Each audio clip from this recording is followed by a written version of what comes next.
NASA is pretending like they haven't discovered structures, pyramids, ruins, UFOs, and then answering that question, what turns a blue planet red? Because that introduces some really frightening stuff. So if it used to be a blue planet, is it completely unreasonable to think that it might have given rise to life? So if we're taking this and freaking out about it here on Earth, are we going to look at that and be like, oh, that's different because it's on Mars? The interior portion of this face is designated by repeated expressions of geometric regularity, 3, 4, 5 right triangles. What are the chances that a 5-sided figure with repeated expressions of 30, 60, 90 is 12 miles away from something else that looks like a face? We see stone circles on Mars. You can see that there is nothing else around it. The Xenon 129 anomaly indicates a massive thermonuclear detonation that it completely ignited the atmosphere and destroyed the life on that planet. So we know that this scar, it's not the product of any conventional natural explanation. It is the product of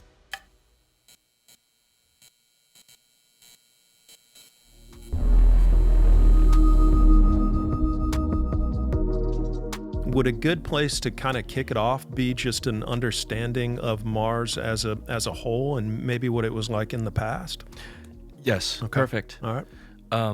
NASA confirmed water on Mars in 1976. Every time you see a news headline that says NASA found water on Mars, guys, this is yesterday's news. This is nothing new. Okay, we need to get over the fact that we're discovering water on Mars. It's been there. The polar ice caps you can see with just a normal telescope. Okay, most of it is H2O. Some of it is carbon dioxide, but most of it is H2O. There's water on most. Now, most of it is in the form of ice, but that's still very important when we get into the microbial discussion because microbes, there are certain types of microbes that can live directly in ice. So Mars is red now. Mars used to be a blue planet. So if it used to be a blue planet, is it completely unreasonable to think that it might have given rise to life? Are we definitive? That it used to be a blue planet? Even mainstream academia now accepts this. In 1986, Dr. John Brandenburg, plasma physicist, was the first to propose the Mars ocean hypothesis. He was laughed out of the room. Okay? But if you go on Wikipedia today, he's got the first citation for Mars ocean hypothesis. So it's taken decades, but now everyone in the planetary science community accepts that Mars used to be a blue planet. And the question is, why is it no longer blue? And when was it blue? Was it about 1 million years ago? If we take, and I'll take NASA's analysis on a number of different things in terms of, let's just say, when did it turn from blue to red? When did it lose its water? When did it lose its atmosphere? And right now, I guess the best estimations are somewhere between 3 and 3.5 billion years ago. That's a very long time ago. Mars was like Earth before Earth was like Earth. Earth long ago, supervolcanoes, inhospitable to life as we know it today. It was an alien planet, essentially. Mars essentially died off, I guess, maybe right before Earth sort of became habitable. So if Mars was like Earth, another blue planet, the question is it inconceivable that it could have given rise to life? And if so, what kind of life? And the data collected thus far by NASA strongly indicates that A, there's still active microbial life on the surface of Mars today, and that there was not only microbial life in the past, but multicellular and intelligent life in the past. Now, we've got a bit of show and tell today that will demonstrate exactly what I'm talking about. This isn't just some wild, crazy conspiracy nut on the internet saying, I think this, I think that. No. We've got quantifiable data. A lot of it is in the form of photographs. Photographs can be data. And let's also address something here. Evidence and proof, they do not mean the same thing. I use the word evidence in the strictest legal sense. Okay? Evidence meaning suggestive of. Proof meaning conclusive of. Now, sometimes you can have conclusive evidence. Okay? We now know, let's talk about proof. There's water on Mars, like we just talked about. The Mars sky, right?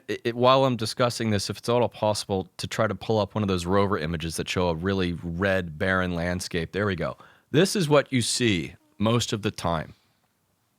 A desolate landscape, okay? Unfortunately, for the past 40 years, for reasons we can only speculate, NASA has been artificially tinting their photos of Mars red.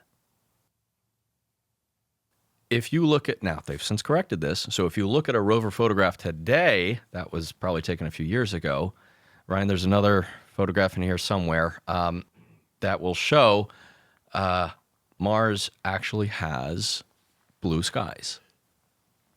Okay. And just right there, Yeah. for me, they've lost all credibility and all believability. I mean, in terms of like trusting these people with telling us anything about the truth. I mean, the fact that they've been photoshopping images, and this is proven that they've photoshopped images for decades. I mean, going back decades that they've been doing this is like, you know, just transparency, honesty, you know, and they're, it's so frustrating what they've done in the past, and I can't wait to get into some of that. But yeah, I mean, why have they? What's their? Have they ever addressed why they've been creating fake images and feeding them to the public? No, of course not. Yeah. Leaving us to only speculate. I was speaking with Ron Levin, who was the son of Dr. Gil Levin, who was part of the Viking program. Once the Viking mission of 1976, they actually sent 2 orbiters and 2 landers there. It's one of the most, it's one of NASA's greatest missions, most accomplished missions that most kids today have no idea about. But anyway, they send these 2 landers to Mars in 1976. It works flawlessly. This is 50 years ago, man. Okay. They start beaming back images, and in the NASA control room, Ron Levin is relaying the story because he was, in his 20s at the time, accompanying his father to work at NASA headquarters on the Viking mission. And, just like we have the monitor here, they have the monitors there, and they're beaming back images, and they're seeing blue skies. They weren't expecting that. And everyone in the room is stunned, and they're not sure what to do about it because it's like this awkward moment. Like, ooh, that kind of looks like Earth. And for whatever reason, one of the technicians was ordered to start going around these analog monitors and adjusting the color to make it appear more red. And that's where it started. It started immediately. So Ron Levin went and changed it all back. And then he got in trouble, and so they had to change it all back. And the question is why? And so they've been doing that ever since. Now, they stopped it recently, which is good. Mars isn't actually as red as we think it is.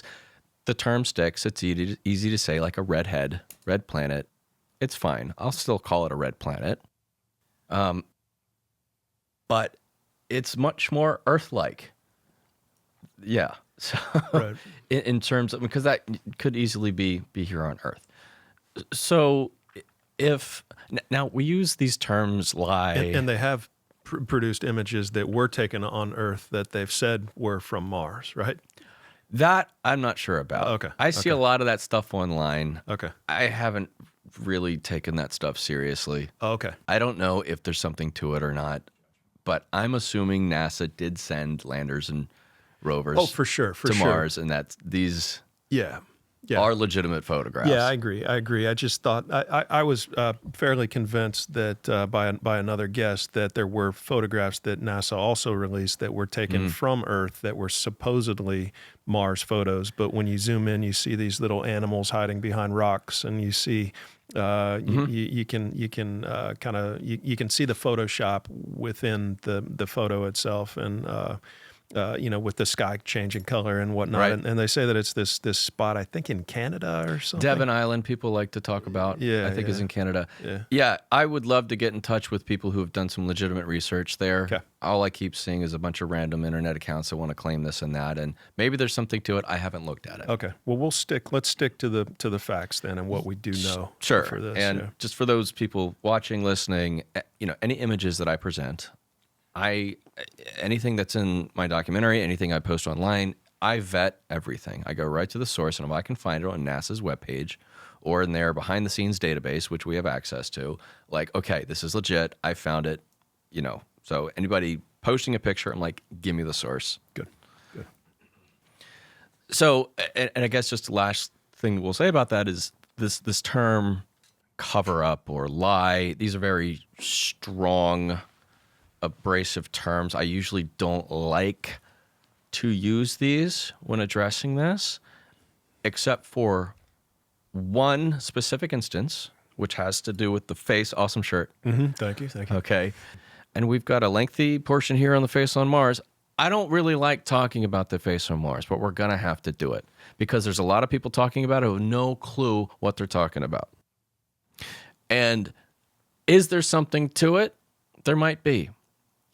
And before we get there, I want to talk about artifacts. Okay. Rovers take a lot of photos, thousands upon thousands of photographs, and occasionally they photograph something that just doesn't look like a rock. Okay? And you got to give credit to that independent Mars researcher community who's literally going through every single day in their spare time, finding odd stuff, posting, hey guys, what do you think of this? Why? It's because NASA isn't doing it. If NASA did it and said, oh, look at what we just found on Mars, this crazy thing that looks like a tool or a piece of machinery, like the world would go nuts. Yep. And I think we've got compelling pictures here.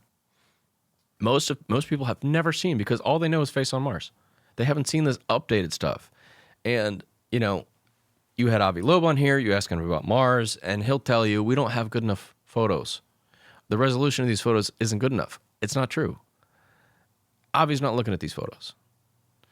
I know the guys who are. And I'm looking at these photos, and I'm like, I cannot explain that using geology. I've seen enough rocks in my life. I'll be 45 in a month. I've seen enough rocks to know that's not what a rock usually looks like. So all I want to do is make the case for, let's go take a closer look. Let's spend a little bit more time on that one particular. Drive a little closer. Curiosity rover. We should be curious to know more about that particular thing. Let's just drive a little closer, 3 feet closer. Picture. Don't just drive by like nothing even happened. That's the thing. NASA just wants to pretend, okay, next. Nothing to see here. It's not the droids you're looking for. Is the rover designed to recognize anomalous objects and get close to them, or is it trained to just do drive-by photographs? I think it's pre-programmed by a human operator saying, let's move it here, move the camera, take pictures, and then move it along. I don't think it's really operating autonomously, as far as I know. Maybe the later stuff is, but usually it's just very specific human intervention. Okay. Well, let's dive into some of the photos. Yeah. Okay. Well, Ryan, let's just start with, here's a great example. All right. Something in here just does not fit. Something stands out as being distinctly anomalous. There's something very specific, and if you're just glancing at it, you might not see it. Yeah, I see it. Okay. You do see it. Yeah. All right. And it's in what quadrant? Bottom right. All right. Now, guess what? This photo, wait a sec, Ryan. This photo was published publicly, accessible to the public online. But did you know that they have a color version of this photograph that isn't? Isn't that strange? Ryan, color photograph. Look at that. Wow. Not only is it a non-rugged, perfectly smooth, we'll get a couple close shot here in a second, but it's also a different color. Right. And a perfect cylinder cone shape, I guess. Cone shape. Well, let's go to the next slide there, Ryan. Yeah, that thing. Next slide. So, conventional magnification, you can clearly see its characteristics. Now, an upscaled, zoomed-in version of this, and I'll qualify upscale in just a second, reveals exactly what you thought it was. Yeah. It's a completely different color than everything else in the photograph. It's and shape, and yeah, it's very unique. From one perspective, you might say it looks like a cone, but I would argue it's more like a buried cylinder. Sort of buried into the landscape. You don't think it tapers up at the top at all? I think it's buried in there. Okay. Yeah, it could be. Because you see the dirt sort of coming up on its side there. Mm-hmm. Regardless, it's perfectly smooth and appears to be perfectly circular on one end of it. I don't know what the other end of it looks like. And it's just not part of the surrounding landscape. Now, you might think, this is a legit NASA photograph. Yes, sir. Wow. You might think, this is how it looks like on their website. So you have to remove this Bayesian filter that produces this grid-like pattern on it. And oh, by the way, the color images are only accessible through something called the Analyst Notebook, which requires a login used for academics and things of that nature. But they don't comment on this. So why would they put a lower quality image out there with grids and like different colors? Like what they have no reason for not just putting out the actual photograph? Don't know, man. Yeah. So frustrating. So if we're looking at this, I want to qualify upscaling here. NASA uses a tool called Gigapixel. It's made by a company called Topaz Labs. They use it on their own images to help kind of bring out some of the detail that is otherwise lost to compression artifacts and blurriness due to it being, just something they're taking a photo of its far away. Okay, that same tool is used by my friend John Ward in South Africa. He is a researcher, and he is sifting through thousands of images in his spare time, finding stuff like this, and helping to draw out that same resolution the very same way that NASA does. Okay, so if we just go back to that comparison, Ryan, you can see that upscaled image really isn't mischaracterizing that object. Because what you see on the left is just me stretching out the image. What you see on the right sort of retains what we're looking at in a way that is consistent with NASA methods. How big is that object? That's a good guess. That's a good question. My guess is only a few feet. Yeah. I don't know. So John Ward in South Africa, he is the one who I rely on to help enhance some of these images. He's an imaging expert. He does this. Okay, so Ryan, I guess what we can do is skip forward a little bit. Here's another. See these rover photographs, man. It's just another boring rover photograph after another. It's just a bunch of rocks everywhere. It's right? like, where's Waldo, though? It's great. Exactly. Yeah. Nothing jumping out. So it might be hard to see because there's just so much material in there. But if we analyze these two rocks here, there's something funky about those that might catch your eye. So if you zoom in, the question is, what rocks look like that? Have you ever seen rocks that look like that? No. Wouldn't you want to go take a closer look? If I'm NASA, no. I'd want to grind it. I would want to grind it up immediately. Get rid of it. Yeah. So is that on the right? That's a hole in the rock? Because it looks like it. Like a couple holes on the left and the top. It kind of looks like it. And then you got one with almost a 90 degree, maybe 100 degree kind of a curve in it. Bent and curved, and the rock on the right there looks like it has a circular hole. Right. Almost like it's a container that has been flipped over on its side. I don't know. It's up to us to. It's left open to interpretation. Yeah. I can't say for sure what it is, Matt, only that it just doesn't look like a rock.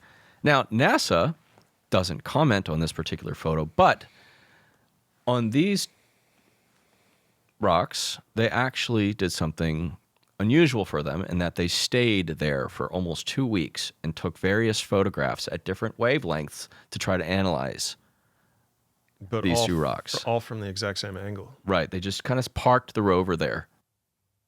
Maybe they moved it maybe a little bit on a few days later, but it was all sort of just there. They didn't circle it or get up close or anything like that. They might have moved it just a little bit. So there might be like one very minute difference in some of the angles here, but they parked it there to analyze it. And my buddy Jeff Cruikshank in Australia, he uncovered this. He's like, hey, NASA's taking a look at these things, and they usually don't park the rover for 2 weeks taking multiple photographs. But their photographs were not zoomed in like this. It was of the entire landscape, right? Yes. So they're taking. That's all they can do, right? They're taking an image. They're taking that image multiple times over multiple days. Yes. Okay, because that's all they can do. They can't zoom in. Yeah. So my buddy Jeff Cruikshank, he's the one down in Australia. Ryan, if you wouldn't mind just showing Jeff real quick on the next slide there. He's the one who uncovered this. So I'm in touch with the guys. He's Jeff Cruikshank has got a background in intelligence. Okay, he sets up skiffs. Okay, he understands how governments operate and the levels and the degree that they go to try to classify information. Okay, and in his spare time he also takes a look at UFOs. Tim Gallaudet, who you might know, often references Jeff's work as it relates to UAPs and JFK and all that other kind of stuff. Jeff is a world-class researcher, and I'm really happy he's fascinated with Mars because he did a deep dive on this, and that's the only reason why I know all this about this stuff is because people like him. So, Jeff, thank you very much. Ryan, what's next in our image here? We got some more. Okay. It should be obvious. On the right? Yeah. Yeah. Stacked up. Yep, that thing right there. Okay, so if we zoom into this, I present the before and after, okay, because I want you to see what it looks like just zooming in normally and what upscaling can do. And you be the judge of whether or not you think it's being mischaracterized or misrepresented. No, it looks fair. Okay. Does that look like a normal rock? Mm-mm. You know, I mean, there's nothing else like it in the area. A lot of round cylinders, it's just weird. I mean, right. Yeah, it's weird. So I had another guy, his name is Tim Saunders, who is an engineer. He designs yachts for a living. And he took a look at this because he's just curious like the rest of us. And he's like, I think I can reverse engineer that. And he did. And he did this amazing 3D representation of it and showing the symmetry, because he has to, when he designs yachts, he's like, I can't just draw lines and shapes. I got to know if I can build this thing out of raw materials and things will fit together. And so he had to know how this thing fit together. And so we actually do have a few slightly different angles of this that he was able to incorporate in his reverse engineering and if you want to see more of this, I have a film you guys are aware of that actually shows his methods and shows step by step how he did it and him talking about it in his wonderful British accent. And it just is so odd. And all we're asking for is to get a closer look at this because that, to me, now, why does it look like? See, if we're entertaining this idea that it could be an artifact, perhaps some metallic alloy or something, why the heck does it look like rock-like material? Metal, when exposed to carbon dioxide, will corrode and start to look kind of like rocky, flaky material. Ryan, we have an image there of what this next would look like. So this is carbon dioxide corrosion. Mars's atmosphere is primarily carbon dioxide. So if there's a bunch of metal up there, it's going to start looking like brown, like the rest of the brown rocks, flaky rocks all over the place. For a while, right? But then it ultimately would just disintegrate into nothing after 1 billion years, or a million, or right, whatever. Right, and that's the thing to keep in mind is that the Mars surface is old. So that there's anything there, number one, if there was truly a civilization there that left these things behind, that there's anything there today is a miracle. But that it doesn't look pristine, I'm not bothered by. Right. because it's so old. However, the Martian atmosphere is not like our atmosphere. It's less than 1% as dense. There's really not a whole lot of wind erosion. There's if anything, very little water erosion. All the Mars atmosphere can blow around is dust. So wind erosion really doesn't work the same way there on Mars. It's just entirely different. It's weak.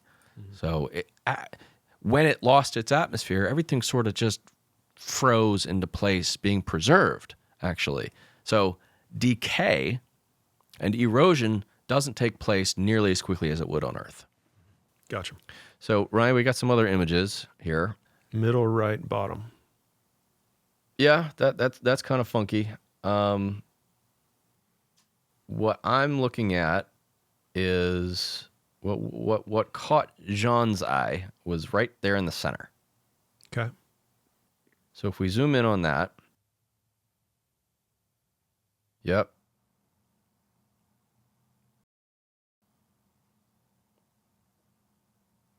Yeah. That's quite the upscale. I mean, if there's billions of trillions of rocks on Mars, I mean, I don't know. It's 65 feet long. Yeah. It doesn't look like the rest of the rocks around it. It's true. Joe McMonagle showed this on Jesse Michaels.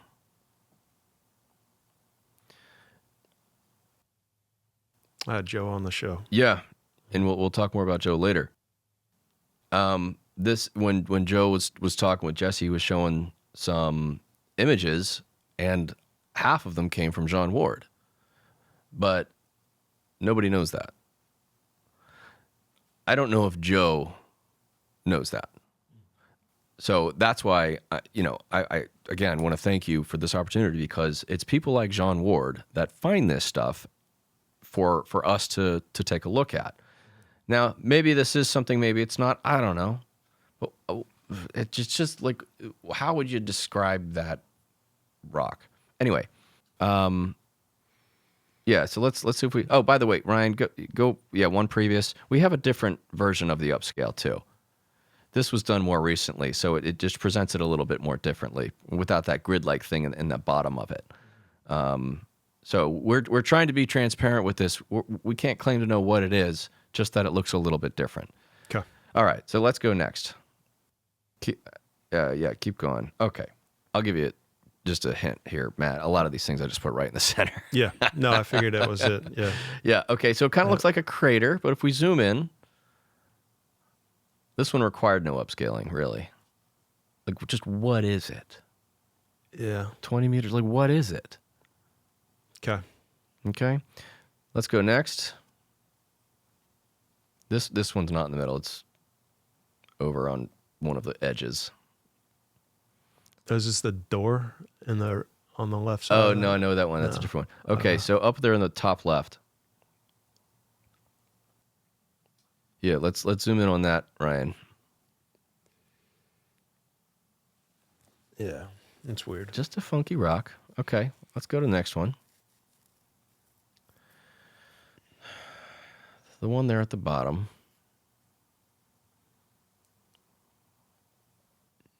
Why would it be shaped like that?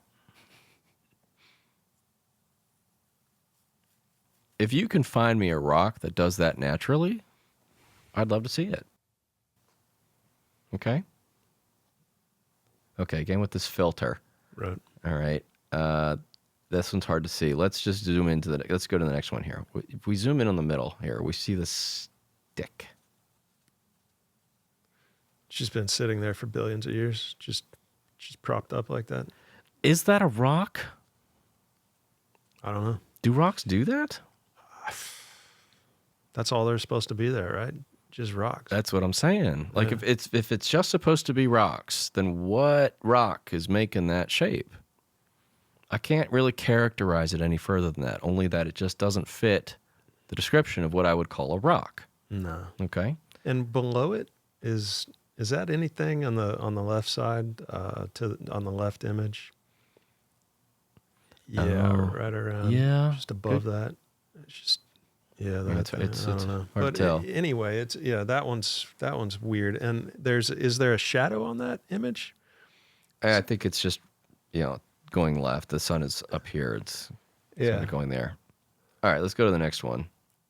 All right, it's not the blue. I don't know what the blue is. It's hard to see here. Ryan, let's just zoom in on this. What are these things? What would you...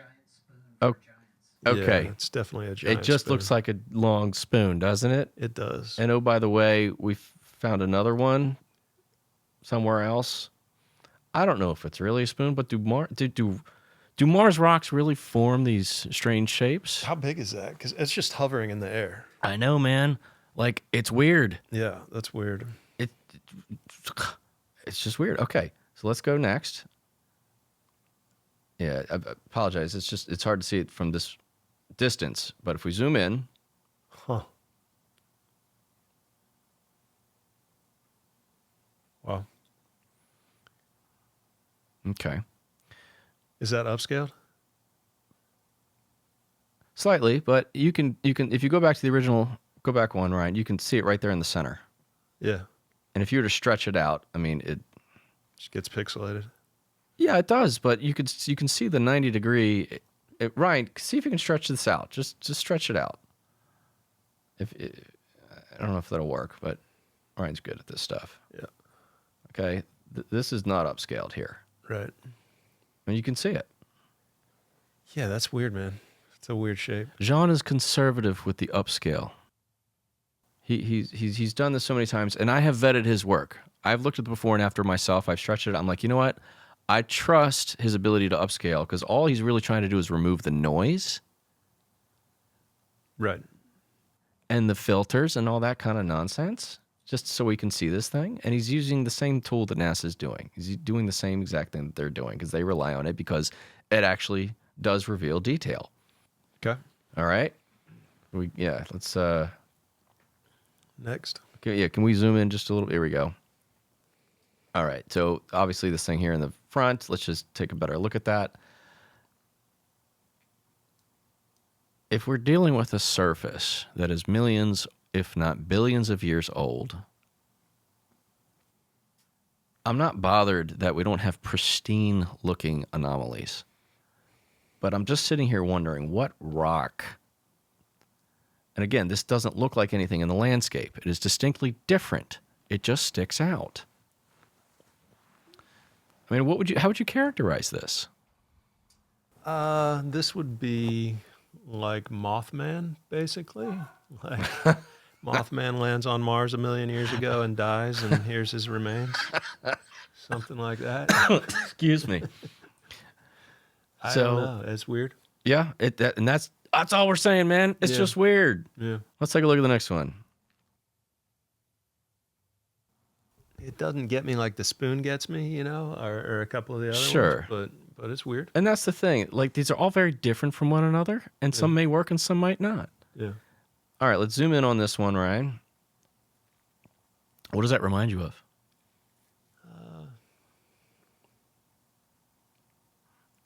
I don't know. A slab of granite or something, or I don't know. It kind of looks like, this is just my characterization. It reminds me of an I-beam, like a metal I-beam, structural I-beam on its side. Okay. But what it doesn't remind me of is a rock. It looks like something long sitting on top of the surface.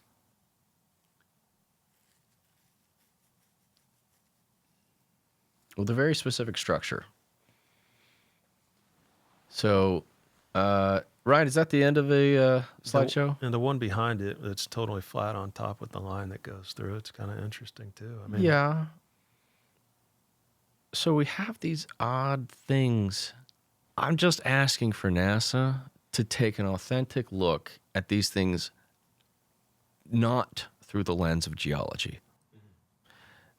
But if they want to continue only looking at it through the lens of geology, then help me explain these things. Show me an example of anything that looks like any of that here on Earth that's a naturally derived feature. And I'm asking this of you, of the audience of NASA, if you can show me like side-by-side comparisons, like this is what it could be, fine, we'll cross that one off the list. Let's move on to the next one, you know? Yep. I'm trying to pick out the ones that are more obvious, and all we have are one photo here and one photo there. Wasn't there like a photo of a door in the side of a mountain or something? Yes, that's there is. Legit, and that's it like is 3 feet tall or something. Yes, yeah. and I don't know if it's part of this presentation, Ryan, you might be able to bring it up, but you can see here, even though this is low quality, okay? You can see the striations here, the geological striations coming from one side to the other, but it is interrupted by this rectangular void. Totally. And if you actually take a look at the full picture, you can see this giant hillside, and it is completely an anomaly. Yeah, I mean, you can even just see how odd this is without the upscale. We're just zooming in on a pixelated image from the internet. It seems more likely to me that some alien landed at this spot sometime in the last 5 billion years and just cut a hole in the wall, as opposed to this being a natural geological formation. Like, just in terms of like odds, you know, if you're just balancing and thinking there's, you know, trillions of planets that can support life, and there's seeing UAP all over the place flying around in these crazy craft, you know, and people are having experience with them. Like, it just seems like that's less likely to be natural than it would be to be something that was created by something. Yeah, and to me, you're right. And I guess, Matt, that the important thing to remember here is that I would say that no one of these things is enough to move the needle. To truly appreciate just what it is we're dealing with Mars is you really have to look at the totality of evidence. Okay, if we're just focused on artifacts, it's like, okay, some of these you're not really sure about. But once you have the understanding that Mars used to be blue a very long time ago, we have these signs of at least microbial and primitive life, and then we have these artifacts, and then we have what we're going to get into next. You have a much bigger picture to start really analyzing this data. And that's the thing. That is the important thing with Mars, is that quite often you'll see things online that it's, oh, look at this one thing. Look at this one funky anomaly.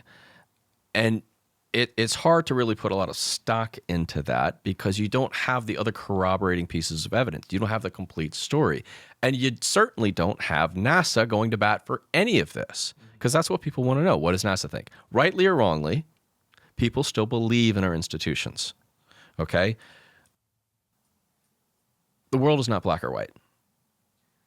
We have our institutions, and America is the best country in the world because we have peace. We're a superpower. We get to live. Yeah, that's good. Most of us can go about our day like just fine. Yeah. We don't have to worry about if a grenade is going to go off next door. I see what you're saying. Okay. Yeah. So we have our institutions, which basically preserve this way of life for most of us. I understand it's not for everybody, but I'm not here to talk about all that. Institutions, people put a lot of faith in, especially NASA. NASA has a reputation that they'd like to preserve. You're not going to find them talking about this stuff. This gets into conspiracy theory territory, and they're afraid of that. Yeah, they just ignore it, right? I mean, so there, and other images you've got, was there like a saucer image or something? Wasn't there like embedded in one of the mountains? Can we pull that up? That one's pretty wild too, right? You want to jump to UFOs? Let's do it. Yeah. Okay. Yeah. We got a whole UFO thing, Ryan, if you don't mind. Yeah. I watched, your channel is fantastic, by the way, your YouTube channel. I should have mentioned that already, but I did see the cylinder on your YouTube channel and that UFO going through the sky on your channel. You did a recent video on that. I think it was recent. Yes. But that was pretty interesting as well. Thank you. So I know there's, you got a lot of great content on there, and the UFO thing is, there's some stuff there. So let's dive into Cool. that. Yeah. Bit of a show and tell here. Yeah. NASA will say it's just dust on the lens. I'm proving this point. That video was shot with all that dust on the lens. You can see the dust. Can you see the dust on the lens? On the lens, yeah. On the but- lens? Yeah, I can't see it on the photo. That's the point. Yeah. Okay. You can't see dust. Mars wind can only blow dust. It really can't blow anything of significance like a rover part. It's not strong enough to blow anything other than dust. It's weak. It is less than 1% as dense as Earth. It's just not that strong. So that whole scene with Matt Damon in The Martian, with the big dust storm, and they can't take off, I'll give it to him because it's a good movie. But that actually wouldn't happen. It's not that strong. It can't do that. Okay. You know what I mean? Yeah. Okay, so pixels, it's kind of hard to see, but they'll just sometimes say, oh, that's just a dead pixel. Well, this was the thing that you were just mentioning. That pixel moved up there, and then the next 12 seconds later, there's something else there in the sky. And when was this taken? I don't have the exact date, Okay. but in the past 10 years. Okay. Okay? And just this is from curiosity, just snapping photographs. Yep. And releasing the photographs. Yep, these pictures are taken like 12 seconds apart. And NASA didn't Photoshop that out. I'm surprised they just didn't see it, I guess. Or Yeah, yeah. I guess not. Well, And that's the least compelling of the UFOs that we got here. I mean, what? Yeah, dead pixel. What else could we be looking at there? The only other explanation, and I might have some slides on this, which is important to understand. Okay, so when was this? This was 2019. Okay. Okay. So do we have the cosmic ray burst? Yes. Okay. See the little streak up there? Yeah. That's called a cosmic ray. Okay, it's when a little photon of light somehow catches the camera sensor in a very particular way and it renders as this little thin streak. Now, Okay. This is an actual rover photograph on Mars, so it's black and white. But if we were to get some more explanation as to cosmic rays and how they affect cameras, let's look to none other than astronaut Donald Pettit, who photographs stuff from the International Space Station. He actually commented on this specifically. Okay? These are what cosmic rays actually look like. Just a 1 pixel, 2 pixel wide thing, and it changes color because it's going through the red, green, and blue pixel, CCD. I forget what his explanation. Oh, go back one slide, Ryan. He might say, yeah, he says, multicolored as the cosmic ray moves between the red, green, and blue pixels. Okay, the one on the left here in this image is a meteor. The one on the right, it's hard to see on this image. But anyway, thin streak. That's what a cosmic ray looks like. So if we go back to that UFO image, Ryan, does that look like a cosmic ray? Dust on the lens doesn't render like that. Right. Dead pixels don't move. Dead pixels don't move. So no explanation. Okay.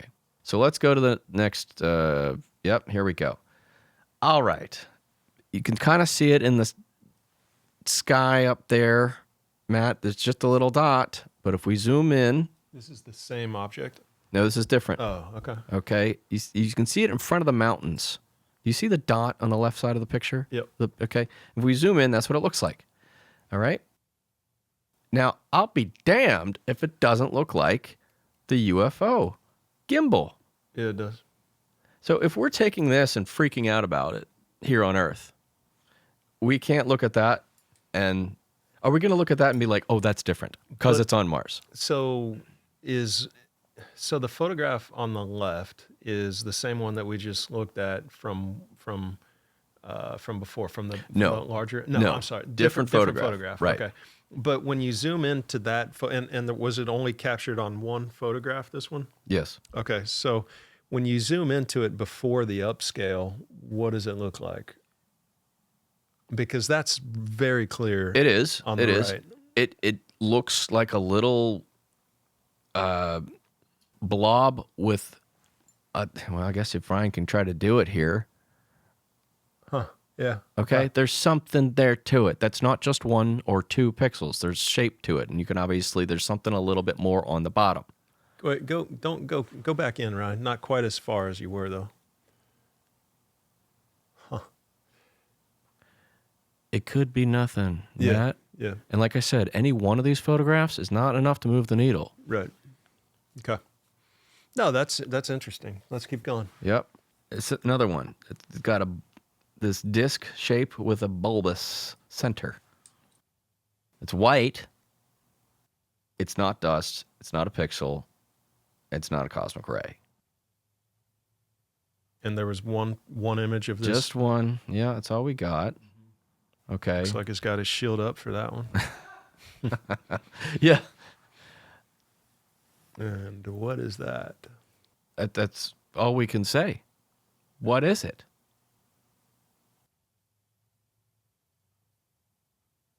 Just really funky. Okay. Something else. Just unless Mars has flying rocks, maybe that's a different explanation, but I don't think they do. This one actually has a little color to it. Strange. Off in the distance.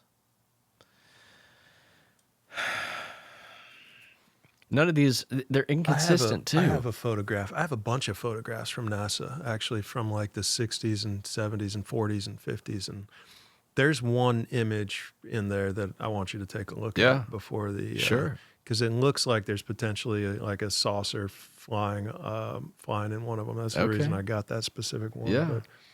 But, yeah, that's pretty interesting. Let's keep moving. Just something to add that I've been looking up, and thank you for adding the links in here with each photo. Each one of these photos that we've looked at so far are from different cameras on the rover.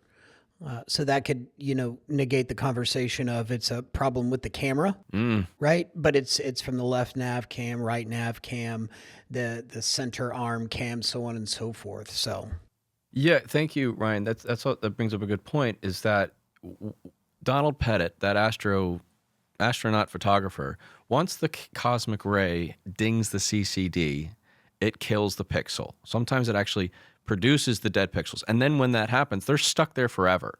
So every photograph would have that same dot. Oh, God, this is one of my favorites. Yeah, that's random.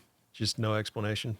Nothing, man. Cosmic ray. They published this on their website and straight up just said nothing. Wow. Now, if you didn't have the little pinwheel at the top, they might get away with the cosmic ray. Yeah. Even though it's a little too thick to be a cosmic ray. Right. I might go ahead and give it to them. Yeah. But you got a pinwheel. What the hell is this thing, man? Right. That's all I'm asking. And that's all the rest of these people are asking. There, one moment, and then the next photo there, Ryan, gone the next. Wow. It looks like it's got blur on the back. Yeah, totally. Like it's it looks moving. like the gimbal basically, where it's a little bit wider on the right side than the left side. Yeah. Yeah.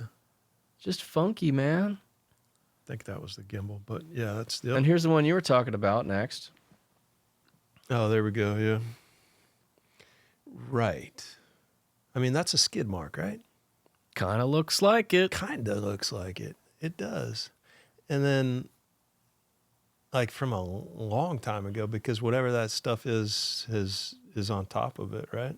Kind of, yeah. And I had a brief interaction with somebody on Twitter about this. Someone was looking at this also and ran it through some basic, I guess, Photoshop software or something, and brought out the contrast. Ryan, if you wouldn't mind showing the next slide there, that curve extends underneath the soil there. Yeah, See? for sure. If it was just an accumulation of the sand dunes, which are sort of back in the trail, Ryan, if you don't mind going back to the trail. So we have these sand dunes that have started accumulating perpendicular to the trail itself. Then the sand dune trail here would also be consistent. It would also just be straight, but this is curved. So non UFO alien wise, I mean, could you have just a round disc-like space rock that came in and just at the right angle just kind of plowed itself into the planet? I mean, that's the only thing. It would have to be moving at incredibly slow speeds in order for that to happen, right? yeah, I know, man. I'm just saying this stuff's weird. Yeah. Yep. All I'm saying. Yep. All right. Let's I go can't to the say next one. that's all we got with UFO. Like okay, we've got more photos of UFOs. This is just all I have today. Yeah. Okay. Yeah. Jean Ward has got 24, and they're a variety of shapes. They're just so odd. We have to really. I keep looking to John Ward because he is an absolute professional, and there are others too out there, but he's one of the best. He's got a great YouTube channel too. So this is all I've got for UFOs today. I'm just saying NASA isn't addressing any of this, and it's just left for us to take a look at. So if you guys are looking at this, if your viewers are looking at this, what do you think it is? Please tell me, because I'd like to be honest about things. And if there's a rational explanation, I'd like to know about it. I don't want to look stupid saying these are anomalies when it's clearly explained by some conventional explanation. Right. But that's why nobody wants to talk about it, because they're afraid to look stupid. Yeah. Yeah. But I've seen enough to know that these Mars people are onto something. Right. And any one particular thing might not be enough, but if you just look at the whole picture, this is why I made my movie. Yeah. It's like, if you just connect all this stuff and present it like, oh, there's a story here. Right. Do you think that they could be releasing some of these images on purpose as a way to kind of slow disclose what they know? It's possible. Yeah. If you're hopeful, like, please, NASA, give us something. And if that's all you can do, well, thank you. But, I'm wondering if NASA employees themselves are even aware of some of these things. I just think that there is, well, we can get into that, I guess, a little bit later, but there's some institutionalized narrative that this is the way it is, and, don't go outside of our understanding about things, but get into that. Why do you think they lost the moon landing tapes? Like, why do you think that was just, because accident, or like, what's the probable cause? I haven't done too much looking into that. I know there's some strange things related to the moon landing. The audio, I guess it was maybe from the original landing was just, they just lost it somewhere. I don't know where it is. I hear stories. I hear a number of things with the moon. The stories I've heard about astronauts seeing things on the moon, anomalies that they just would rather not address. Yeah. I can't really comment too much on the tapes, though. Yeah. Okay. All right. Well, let's do this. We'll take a break. We'll get a bite, and then we'll come back and finish it off strong. Yeah. All right. Awesome. Cool. Awesome. Good stuff. Good stuff. Base on Mars. Yeah. Let's do it. Let's dive right in. All right. Cool. I think it's important to understand that the face on Mars was not just some random thing that started on the internet. This was a feature that was observed directly and identified and presented to the public by NASA. They're the ones who discovered it. They're the ones who gave us the face, name the face. Okay? And they're the ones who lied about it. I told you I was going to use the word lie once, and this is that time. Okay. Okay? Tobias Owen was the gentleman who worked for NASA who discovered this thing. They had to print out Polaroids and look at things with magnifying glasses. That's how they did it back in the 70s. He looks at it and he says out loud, "Oh my God, it's a face." Like anybody might naturally do when they see something that looks like a face. We look at the moon. There's a face in the moon, but it's not really intended to be a face. But, we identify, we just draw a little smiley face and we call it a face. So, but this one actually looks like it has human-like features. NASA knew it, and they, during a press conference, said, "Hey, we're going to show you an image of something that looks like a face, but don't worry, it's not really." Because we circled back around and we took a few photographs a few hours later, and all those facial features were gone. Okay, this was Gerald Soffin, the lead guy on Viking, who was addressing the press. He said, "Don't worry, at different lighting conditions, the facial features went away." They never did rephotograph the face hours afterwards. This was a lie. Why? So how do we know that? They never released the photograph, obviously. Because a few hours later, the camera wouldn't even have been in the same position. There were no other photographs. There were photographs taken many months later of the face under different lighting conditions, and the facial features continued to hold up. Now, NASA wanted to immediately start dismissing any significance to the face, okay? So that led to this independent Mars investigative team led by Richard Hoagland, who you might have heard before. A lot of people think the face on Mars, they think Richard Hoagland. He's the guy who really started this whole independent look at Mars and the artificiality hypothesis. We got to give this guy a lot of credit. He was a science journalist, science advisor to Walter Cronkite, in the press room when NASA did that press conference, and at the time everybody bought it, but it wasn't until later when NASA consultants started looking through Viking images and said, hey, you know what? There's additional photos of the face and these other things that look like pyramids. So, NASA, why aren't you talking about this? So, because NASA didn't investigate these things, Richard Hoagland put together an independent team, and he pulled together experts, PhDs from different disciplines: anthropology, plasma physics, okay, biology, aerospace, these sorts of things. And hey, look, we think there's something to Mars. We really need to look at this stuff because NASA isn't taking this stuff seriously. One of those people was Professor Stanley McDaniel of Sonoma University, who came out with a book,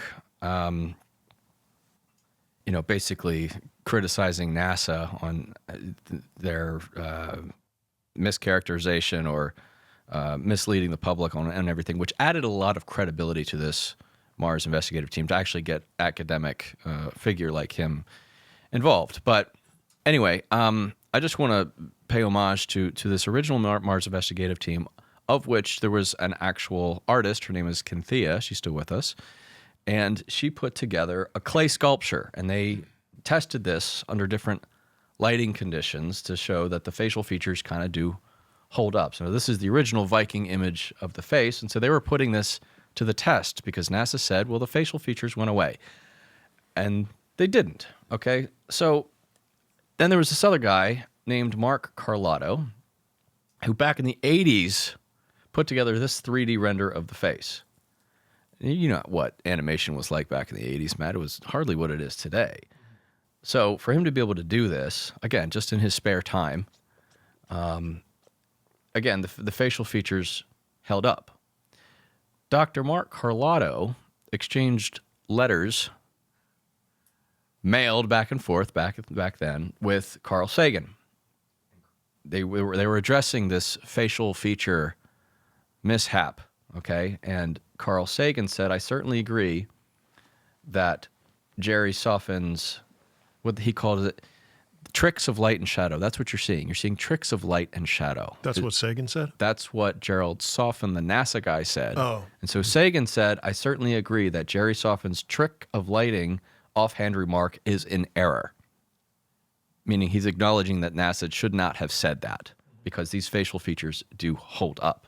Now, the question is, aside from it just looking like a face, is there any analysis beyond just kind of what we can intuit from this feature that demonstrates that there is something a little bit more going on here? And the answer is yes. Again, getting back to Dr. Mark Carlotto, who was the one who reconstructed the face using 3D software, he published a paper. Let me first frame this by, what is Carl Sagan's famous quote? It's, extraordinary claims require extraordinary evidence. Okay, a lot of people throw that around. When anything bold is claimed online, well, people want to type that. Or millions and billions. Right. It's constantly quoted saying that. Yes. Yeah.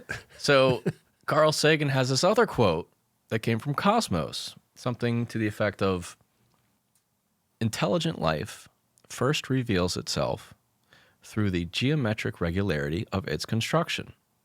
If you're in a spaceship looking down on a planet, how do you know there's intelligent life there? The first indicator you're going to see are long straight lines like roads and cities and buildings or pyramids or things like that. Something with geometric regularity, not just random things. Okay? So when looking at the face, Mark Carlotto said, if you take the images that Viking took and orthorectify them, straighten them out to make, because sometimes they're taken a little bit off axis. So if you use computer software and make it straight and flatten everything out, you have this face, and you have something, this frame around the face. Right. Yeah. The interior portion of this face is designated by repeated expressions of geometric regularity. 3, 4, 5 right triangles, the Pythagorean triangle. So here's him orthorectifying it, straightening it out. He identified these 4 circles, 4 circular things running down the middle of the face, and he's just started drawing lines through them. And so the interior of this feature is... Are these real images? Or what are we looking at here? Okay, so on the left is the 2001 image of the face, and on the right is a more recent image of the face, and I've got some overlay on top of it. So first he identified symmetry, and then he identified repeated expressions of 3, 4, 5 right triangles. Let me just ask Sure. first. So do you believe these images are unaltered real images of the face? I understand that NASA has... It has been alleged that NASA has photoshopped stuff, and I'm inclined to believe some of those claims. I haven't yet seen specific examples of that, but I'm inclined to believe that it just happened. I have to take NASA at their word that these images of the face are real. There might be a better one right in here that shows it unaltered a few images back. I just can't understand how, if the original one is real, how either of those two can be real. From a just they're just so completely different. Yeah. Just all of it. I mean, Okay. and I get the light's different, sure, but I'm just not seeing, like, on the middle one there's no nose, on the right one there is a nose, on the left one there is a nose. Yes. It's like they're just completely different from like a height, a depth standpoint. It just looks like they've been bulldozed since the original. Like that there's been, like, John Deere set up a factory there and just started, or maybe the rover started grinding it down. I know this thing's freaking huge and that's impossible, but... I can address this partially. All right. Number one, obviously the resolution of the cameras back then weren't anything like what we have today. You got a cyclops in the middle with a hole. Yes. And on the left, you've clearly got an offset depression. Mm-hmm. Like, the depression is offset in clearly two different places. Meaning the eye portion? The eye and, yeah. What eye. would be the mouth or something? Yeah, the center is a single eye in the middle. Yeah. And the left one has an eye on the right side okay. of it. So the image in the middle, the 1998 image, let's address this. Okay. This was a purposeful mischaracterization of the face. It was so terrible and did not represent the actual feature well enough that NASA Administrator Dan Golden told the imaging team to go back and do it again because this is BS. And they did. And they went back and re-imaged it, and we got better, more accurate representations of the face. What does that mean? Doesn't that mean, aren't they photoshopping it? Like, doesn't that mean... It means they were trying to make it seem less like a face by taking, you can see the angle is not right over top of it. They did manipulate it somewhat, and what they released originally in 1998 was such a bad representation of the face, and even NASA knew it. Dan Golden, NASA administrator at the time, told the imaging team to go back and do it again, and they did. So then we got better representations of the face. But I mean, I'm sorry to belabor this, but there's a hole in the middle of the 1998 one, and there's the bridge of a nose in the 2001 and the 1976. Mm-hmm. The mouth on the 1998 one is completely open all the way across. Yeah. The mouth on the 2001 has this bump in the middle that doesn't exist on the 1976 one. So unless they're changing the topography or photographing the image, this isn't just a light. This is, I mean, the thing to the right of the nose none of it, the 98 and 2001 look nothing like each other or like 1976 in any way whatsoever. Mm-hmm. So, I mean, it's not like they just took a different photograph from the sun, the topography of the land is completely different. Yeah, and that's fair. Yeah. That's fair. So, There's obviously a lot of weird stuff going on with this. Why can't NASA just simply be straight with us? Right. It's a very good question. All I can try to do, Matt, is to try to talk about when people hear about the face on Mars, we try to apply some significance to it. Why is it there? Is it really a face? Is it not a face? What makes it unique? Like Ryan, if you just bring up the slide full of the other silly faces, like what is the difference between the face on Mars and these other quote unquote faces on Mars that we see? Like there's the one on the bottom left, kind of looks like a bear, right? These other silly, the one on the up the top right looks like Cookie Monster, okay? We know these, we can presume that they are just simply natural, just happenstance, coincidence. But the one in Cydonia that we call the face on Mars, what makes it quantifiably different? And sure, is NASA doctoring the image due to the high visibility of this feature on Mars? It's certainly possible. They have a track record of doing that.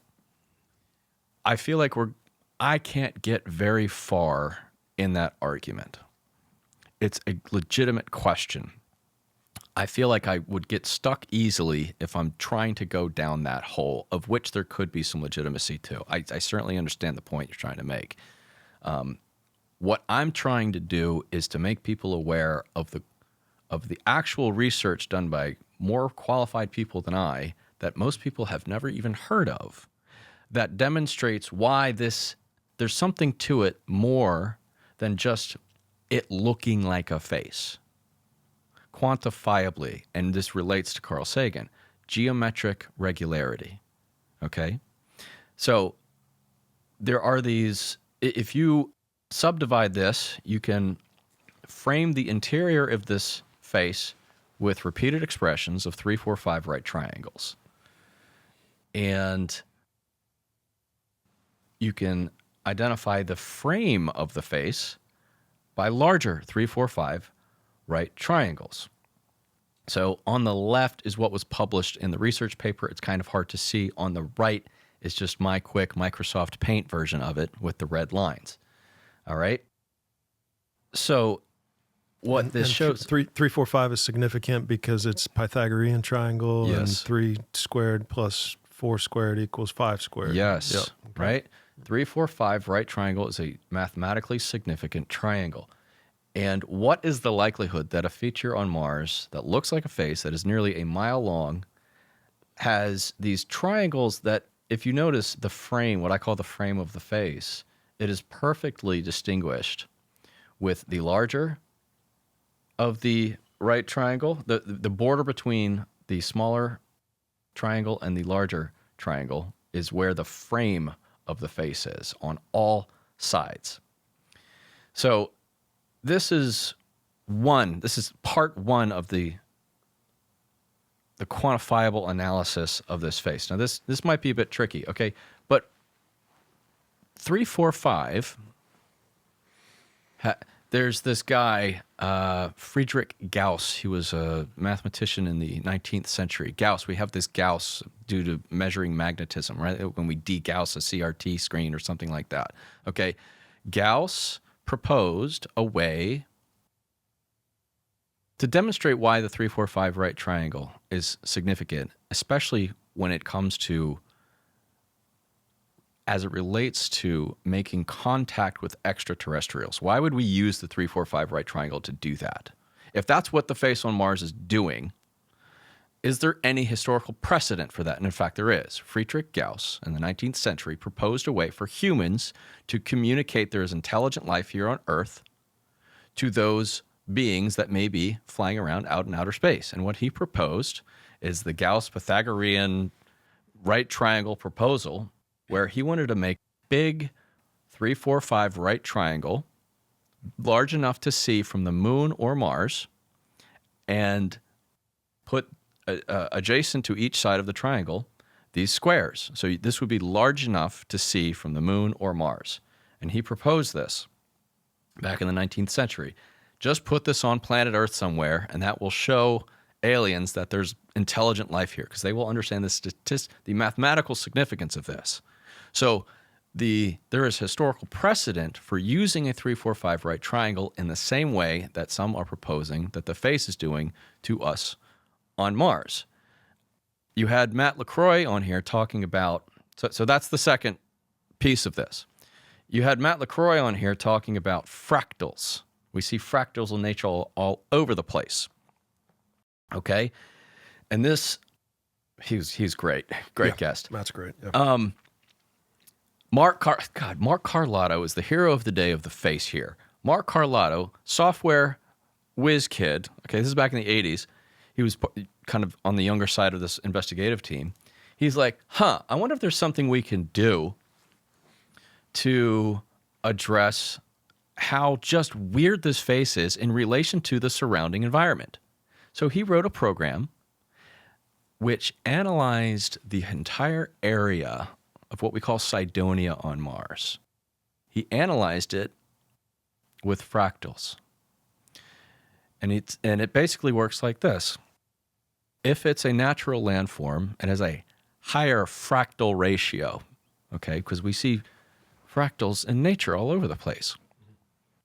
And he works in the aerospace industry, and he analyzes satellite images all the time. He writes software all the time.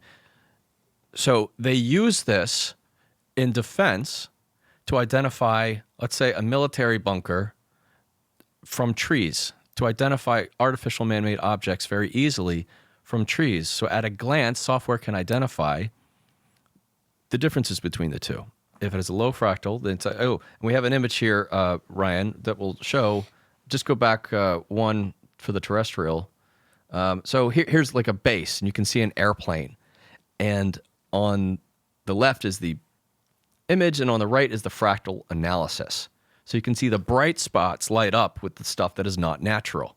The airplane being the most obvious thing here, right? And the road leading up there. All right, so he ran this on Mars. And after running it on Mars, Ryan, next slide, the face lit up. So the fractal analysis of this entire area indicates that this is an anomaly. The software thinks it's also different. Now, the next question is there any other precedent for this crazy idea of there being a face on a planet large enough to see from outer space? And in fact, there's an artistic precedent. In the 1940s, an artist, Noguchi, I forget his first name, but his last name is Noguchi. He had this concept of creating a giant art piece, a simple, very basic face, large enough to see from space. The nose itself would be a mile long. Ryan, I think we have an image of that. Okay? And it is literally called Sculpture to be Seen from Mars. Now, this is just a proof of concept. This was never done, but he wanted to make this, and the nose itself would be 1 mile large. So this idea that we would use the facial form to communicate, or Pythagorean 3-4-5 right triangle, it has precedent. So these claims about the face. Nazca lines might also be a precedent. Exactly. They're so large. Anybody who studies this stuff, like, why would they make them if not to communicate with something up there? So we have precedent for that. And I don't think people are even aware of this quantifiable analysis by Carlotto. And this was done back in the 80s. And still people want to laugh at them. And he's a brilliant scientist. And you got to we have to give credit to Richard Hoagland, Mark Carlotto, and some of these other people who started looking into these things because NASA wouldn't. And Matt, the exciting part is that's just where this story starts. From there, as they started looking through other photographs, we started seeing things that didn't look like mountains, didn't look like hills, didn't look like mesas, straight up just looked like pyramids. Yeah, before we get to the pyramids, Sure. In Cydonia, are you talking about? One, yes, but they're all over. Right. So I guess as it relates to the face, there's a probe flying around Mars right now, first off, right? I mean... they have orbiters, yes. Yeah, and so you could take a picture of that thing anytime, right? And just beam it back. You could do it probably once a day or whatever We got an updated image of the face a couple of years ago. Yeah. Yeah. I mean, and it looked basically like the latest one we saw there. Yeah. So, I mean, the fact that it takes, from a couple of years ago, 20 years to get an updated photo that looks like a 20-year-old photo that's a 25-year-old photo that's probably been worked on, and they could be sending photos of this thing every day if they wanted to. Mm-hmm. It's a little bit sketchy.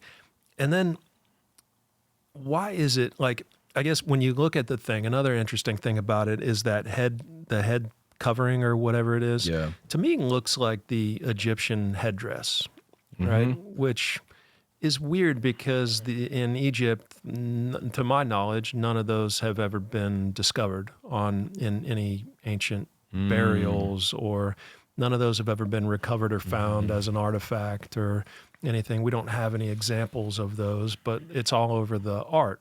And so I think to people like Ben Van Kerkwyk and many others, it calls the question, well, why do we have all these ancient statues, but nobody's ever actually found wearing any of these things, and we've never actually found any of these things, and then you see basically the exact same thing on the face on Mars, and calls into question, I guess, like, could there be some connection there between some of the ancient rocks that we and the ancient artwork that we see in ancient Egypt and this face? So yes, throw that out there. Yes, thank you. And that reminded me of something very important I wanted to tell you. Okay. I think most people think about Mars the same way they think about Antarctica. Okay. Not a whole lot there. Okay, we showed up, big wasteland, let's go home. I am challenging people to think of Mars differently, to think of Mars more like we think of Europe. Us Americans. Let's keep this American focus just for this example. European history is American history. I didn't get this in high school. I wish someone would have just told me, hey, look, buddy, time didn't start with America. We had centuries and millennia of history. We have people. We related to these people. We come from customs, traditions, technology. Okay? Mars is Europe. And we're going to be getting into that in this segment as it relates to the other strange things that we see on Mars. So this headdress that we see, yes, those comparisons have been made because it sort of looks like a sphinx face, the obvious, the headdress, Egyptian. And Graham Hancock talks about this specifically in his book. He's got this book on Mars, and yes, he talks about the microbial life and the pyramids and such, but he does spend a considerable amount of time talking about the face on Mars and its possible connection, along with the pyramids, to Egypt. And so, he's got his lens, and I think he co-authored it with Robert Bauval, but there is legitimate reason to think that what we see here in Egypt, these pyramids, these sphinxes, these headdresses, these Egyptian styles, is somehow related to Mars. And if Mars was Earth-like before Earth was Earth-like, then it starts to paint a picture like we came from Mars, or there was some connection there, some historical connection that we've forgotten at this point. But there's some other examples there which we can show, which will further demonstrate this. But I think it's a legitimate question to ask. Okay. Well, then, I think that's in terms of the face, I guess, it's always been a point of frustration for me because it seems like we ought to be able to get very clear photographs very consistently of it and just just clear it up for people, as opposed to releasing a new photograph every 20 years that look nothing like That's true. the original from a topography standpoint. It's been completely redone, in my opinion. Yeah. The face gets a lot of the attention, Matt. It's not something I like to dwell on because it's hard to argue it, because it's got such strong emotional baggage with it because people want to go this way or that way with it. And if Richard Hoagland, getting back to Richard Hoagland, he was in the press room and he overheard just chatter in the NASA press room, and somebody was saying jokingly that the face tells us where to land because there's some other strange stuff right in that area. Okay. If Mars had an ocean on it at some point in distant history, and it doesn't necessarily mean that that would have been when the face and the whole Cydonia region was built, where would the face and the pyramid be as it related to the waterline? There's a shoreline right there. Really? Yeah. Okay. Well, that's pretty interesting. Yes. Yeah. I mean, yeah, so it's good property. Yes. Yeah. Okay. The other anomaly in that area, there's a lot of attention on the face and the Cydonia area. That's where it all starts, but that's not where it ends. But before we leave Cydonia, we're got to talk about one other odd feature that's about 12 miles away from the face, which, getting back to Carl Sagan, if you're Hey, I don't looking mean down, to interrupt. Sure. Matt, you just said something that kind of rocked my world a little bit. I want to go back to it if you don't mind, about where this ocean was in relation to the face on Mars. So I had ChatGPT kind of, ask it the question, and obviously, Brian, that was confirmed by you, and appreciate that. But what it came back with is likely coastal high ground overlooking an ocean. Wow. There's dozens of examples of here on Earth where we build monuments overlooking the ocean so that when you're out in the ocean, you can look and see, and it's a de facto lighthouse. Yep. But all the times that we've ever talked about the face on Mars, no one's ever brought up where it was in relation to it being a water planet. And it, to me, just adds 10 times more intrigue that it's conveniently right on a shoreline of an ocean, on the high ground of a shoreline. Totally agree. Totally agree. And sorry, I didn't mean to drop us from that, but that was a revelation, Matt. yeah, that's worth pausing on for sure. Thank you, Ryan. And honestly, if you can get some kind of a map generated, with an estimate of what it might look like, that'd be pretty dope. I don't try to avoid the face, but when trying to demonstrate this idea of artificiality on Mars, there are better examples to start with. And if you're in a room full of skeptics who can't interpret or have a conversation as it relates to a face, they need numbers and data and hard things. And you immediately leave the room. That's what happens. Yeah. Why would I be in a room full of skeptics? That'd be a waste of time. Sounds miserable. So 12 miles away, there's this other feature that is a 5-sided pyramid. Yeah. There is no other way of describing it. It is called the DNM pyramid. NASA even refers to it as the DNM pyramid for the people who found it, the DiPietro and Molinar. And they found this 5-sided pyramid. It's huge, man. Things on Mars are very large. These structures are a mile or two big on average. Okay, so we have this thing. And it kind of looks like a starfish, upside down starfish. Upside down, it almost looks like it could be the head on the top, and then the 2 legs coming down, and then 2 arms extending or something. Because there's a little bit of a torso in there too, almost. We have different angles of it here. Yeah, that one. Ryan, if you just go to the next couple of slides, this is seeing it from the left side. Yeah. Now the upper portion is actually flat. That doesn't really count. But this right side is either eroded or damaged, however you want to characterize it. Okay, now keep going, Ryan. And it's damaged on the right side, just like the face is damaged on the right side.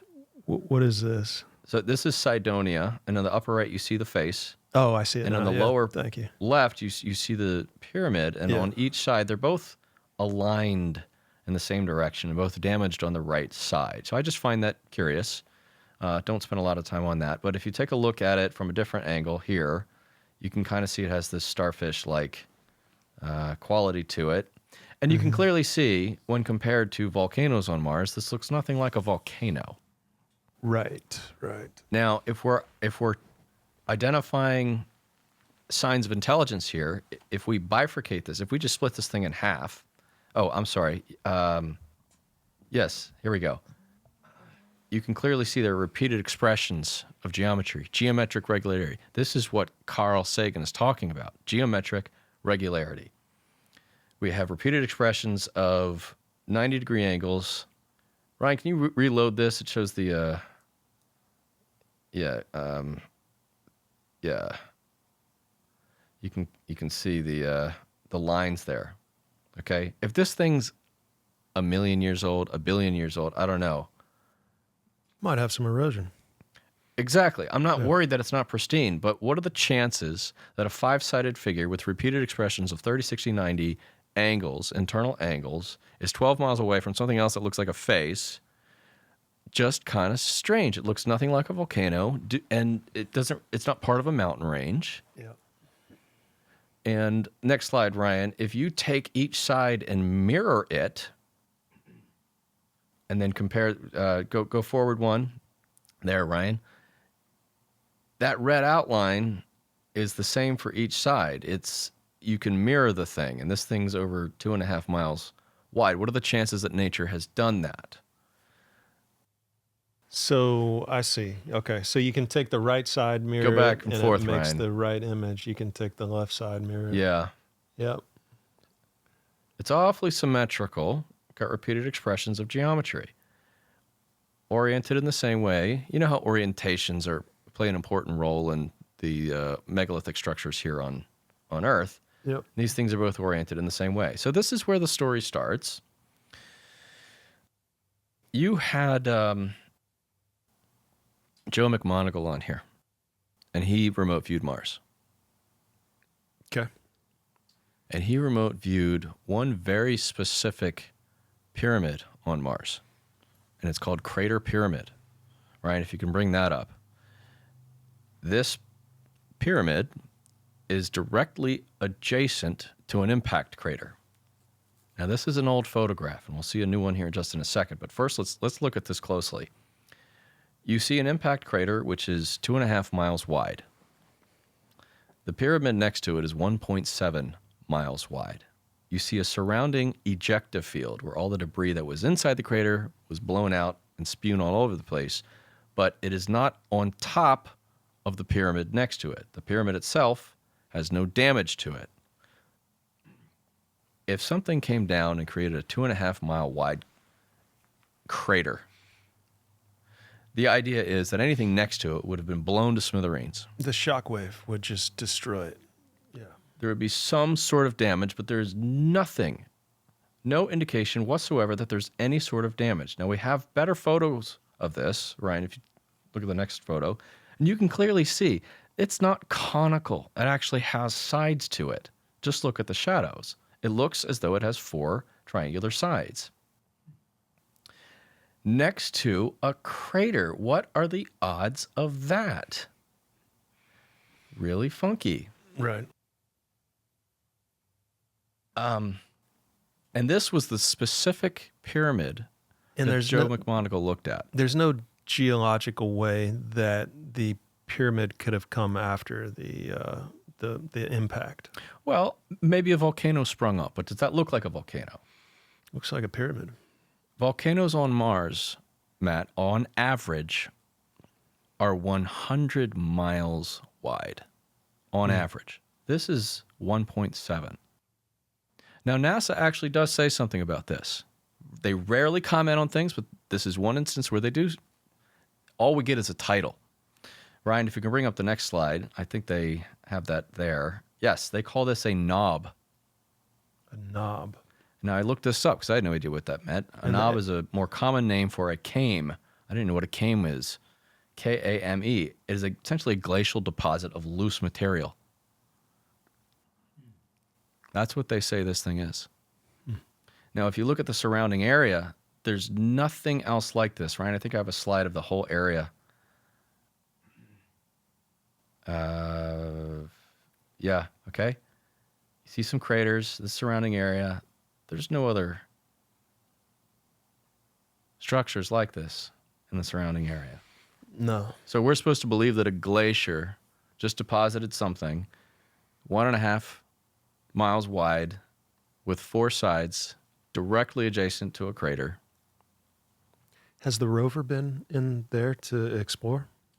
No, the rovers don't really go anywhere interesting that we identify in orbiter photographs. Right. We just get lucky if they happen to photograph some artifact or some anomaly somewhere, but they purposefully don't send them to these interesting places. So the rover's never been to Cydonia? Correct. It's never been to the face on Mars. It's never been to this area. It just kind of drives to the boring area. Does it just do like the same loop kind of over and over again? NASA wants to make, to be fair, NASA wants to make sure the damn thing lands and doesn't, they want to land the thing on Mars safely. So what they'll say is we need to land in a non-rocky area away from things that might tip it over or might be obstructing its movement or things like that. That's what they tell us.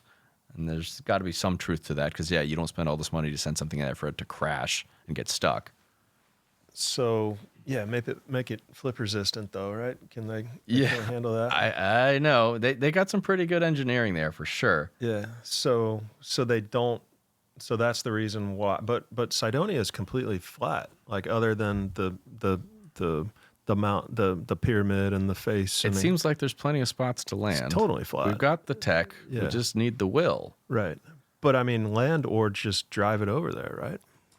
Yeah. I mean, they've been there get it close and then been drive there it since over there. 1976. They probably could have gotten there by now. I know. We could. Yeah. And that's what people want to do. Yeah. So, okay. So we've got other pyramids. They're so frustrating, man. I know. NASA is so frustrating. Ryan, can you find the next pyramid that we have here? Ryan, we've got other crater pyramids. Wow. Those are three different ones? Three separate ones. Different than the one we just looked at? Yes. Huh. Now that one on the right, look at that. It's just a square, man. Yeah. You can't sit there and tell me that that's a volcano or part of a mountain range. I'm just not buying it.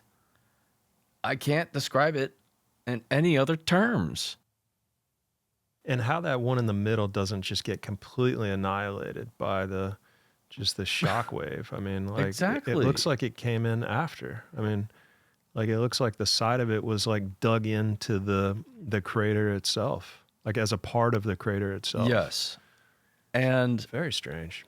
I had a question that I believe Jeffrey Drum answered for me when I was listening to it. I was listening to him on this show, and he was talking about the Giza pyramids' proximity, or all pyramids, proximity to water. Water was an integral part of its function. Right. And I'm thinking, back in the day, these craters... Yeah, they'd have been full of water. Yeah.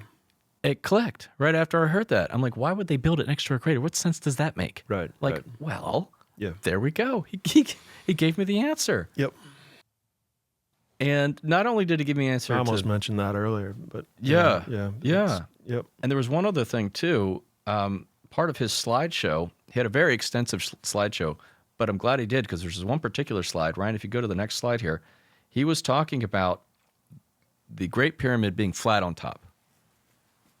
And his idea that it was always flat and that it never had a capstone, that's because that was where the greatest electrical charge would have been. If it's supposed to attract lightning, if it's a lightning attractor, it being flat was where the greatest electrical potential would be. So they didn't want it to be pointed. They wanted it to be flat. Okay. So Ryan, next slide, what do we see on Mars? We see flat top pyramids. And this thing's 2.5 miles wide. This is a new one. It's hard to convince me that that's a volcano. Carl Sagan, geometric regularity of its construction. And if we take a look at... Like a volcano... Sure. I mean, it doesn't make those 4 sides every time, right? I mean, we're looking at 4 sides on all of these. A volcano, if it's spewing lava, I don't know if it forms that kind of these perfect kind of bases that we're seeing around it either. Volcanoes are usually conical, circular. Yeah. It's interesting. I mean, it's got the flat top. It's got a ring around the top. So that could be volcanic, you know, I mean, and that's why they're saying that, right? But it's Well, NASA isn't saying anything. They didn't say anything about this. Okay. I'm just what people would go to naturally. Yeah. It can't possibly be a pyramid, Matt, because it's on Mars, is what most people will say. Okay. So NASA has no comment on what this is. Wow. Okay. Now that front part, it's got a little bump on the side. Yep. And Ryan, if you go to the comparison slide a few slides later, it looks a whole lot like Teotihuacan, Pyramid of the Moon. There might be now. Imagine what Teotihuacan would look like if it was unexcavated, or if it had a layer of dust or dirt, just a thin layer. We can still see lines with this one on Mars, but as you know, unexcavated pyramids, right? If you just go back to, we can start with unexcavated pyramids. I mean, they just kind of look like hills until you remove all the dirt. Yeah, and rebuild it. Oh, did they rebuild that? Oh yeah, yeah. Okay, and then the next one, which is actually Teotihuacan. Okay, looks like a hill. Yep. So I'm okay that these things aren't perfectly sharp edges, but still, Right. Yeah, that's a point. if it's just an unexcavated pyramid, and that pyramid, that flat top pyramid, was discovered by my friend in South Africa, Jean Ward. Okay, so Ryan, go a few slides forward, and you'll see these are pyramids in Egypt here. They just look like ruins. They don't really look like much. It's not until you walk up and confirm what's there that you can identify it as a pyramid. But from space, that's what they look like. So if we're accepting that these are pyramids, they look just like rubble. Yeah. Is it too hard to believe that these things that obviously look like pyramids on Mars are in fact pyramids? It's fair. All right. So let's go to the next one here, Ryan. All right. All right. Matt's in the center. Sorry. There's nothing, I'm showing you this because there's nothing else like it in the surrounding area. And if we zoom in on this, what do we see? Ryan, next slide, please. Yes. That's within that image somewhere? It's right in the center. So go back to there, Ryan. Yeah, right in the center. Right there. Okay, sure. And there's nothing else like it. I ask the internet, please find me something like that on Earth. What makes something like that a standalone structure with geometric regularity? It might be a little degraded, but it also might be 500 million years old. Three-sided, which is not common. All right, Ryan, let's go to the next one. All right. It's really small in the center. My point is, there's nothing else like it in the area. We see craters, we see flat land, but then we see this. And how is this about the same size? Yeah, these are all about a mile. Yeah. About a mile big. Massive. And what natural process makes something like this? This clearly has four sides. How many of these do you see with these four-sided pyramids on Mars? Yeah, four sides the most common. I mean, we've got dozens of them. I'm just showing you the top six. Let's just say. Are they isolated into a specific region? Or are they just randomly spread all around? Over the place, man. And would they be mostly obviously above water then? I mean, or would these be at the bottom? Would any of these be at the bottom of an ocean, or That's a good question. Yeah. I think most of these were found on the Mars. Should map that. I should. Yeah. The Mars ocean. Our ocean's sort of all over the place. The Mars ocean was really just on one side of the planet. It's really kind of strange, but that's a good suggestion. I should do that just to confirm that. Yeah.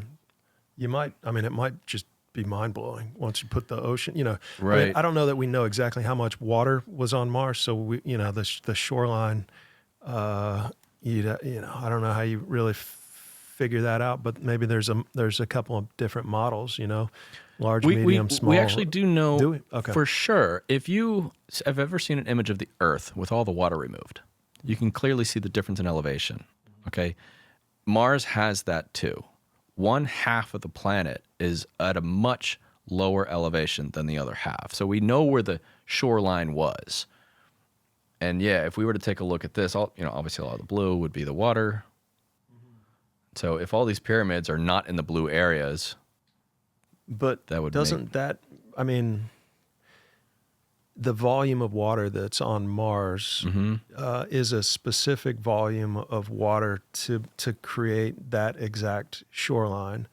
But if there was 75% of the volume of water on Mars that's shown in this image, then the shoreline would be different. It would be a smaller amount of ocean, and it would just be lower on the, running up into the mountains. So how do we really, is there do we have high water marks? Do we have is there a way to prove that, hey, we know that this is exactly where the shoreline came to? Because it's ultimately a function of the volume of water that's on the planet. Mm-hmm.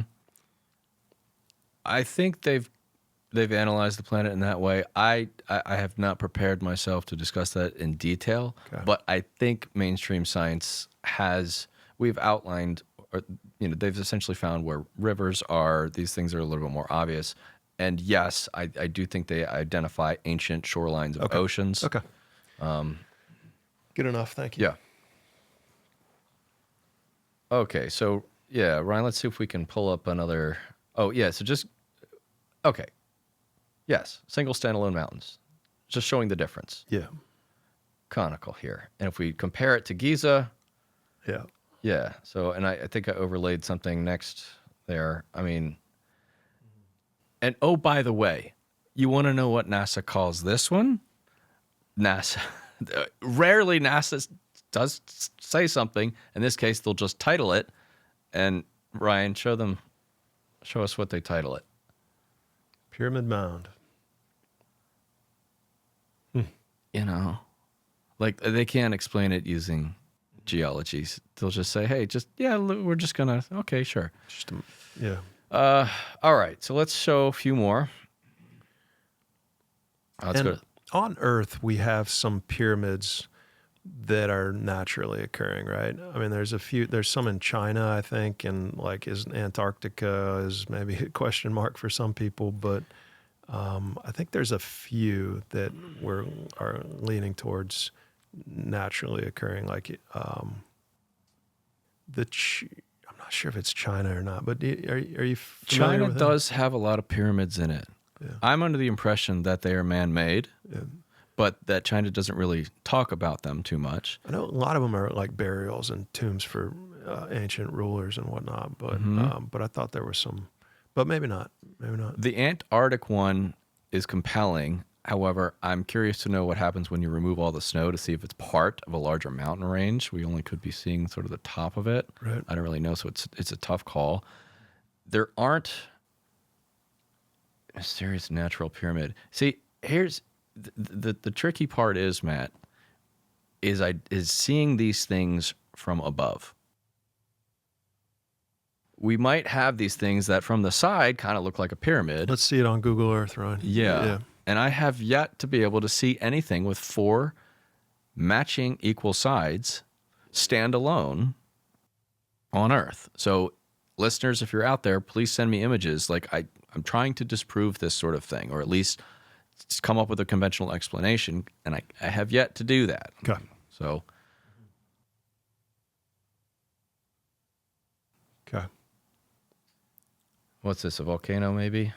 Yeah, probably. Oh, that thing. That's that thing, yeah. Okay, so it's, right, from one angle, it kind of looks like a pyramid, but from another, it's like, oh, that's clearly not. Yeah, there's, I don't know if that's what, yeah, it doesn't matter. Let's keep moving on Mars. Let's keep moving on Mars. All right, Ryan, what do we got next here? Oh, okay, Jeffrey Jump. God, I got a lot out of this interview that you did with him, man. Yeah, I really did. Good. I'm trying to establish a relationship between Mars and Earth, and he really queued it up for me. He really did. So he talked about stone circles being sort of the precursor, as I understand it, being the precursor technology to the pyramids, being lightning attractors. Is that sort of what you got out of the conversation? Okay. So we see stone circles on Mars.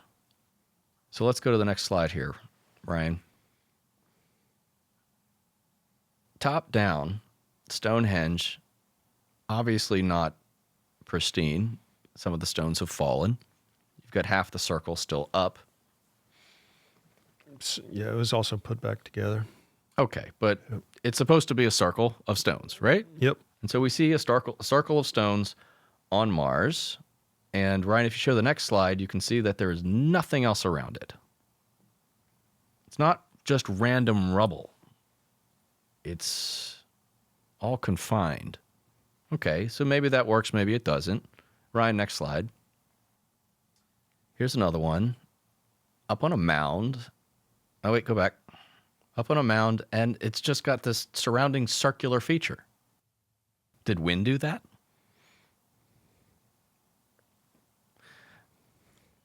And then the final one, again, sort of see that it's mostly you see the rocks on the top half, and there's just very few on the bottom half. But if you put a circle up there, you can see the curvature matches precisely.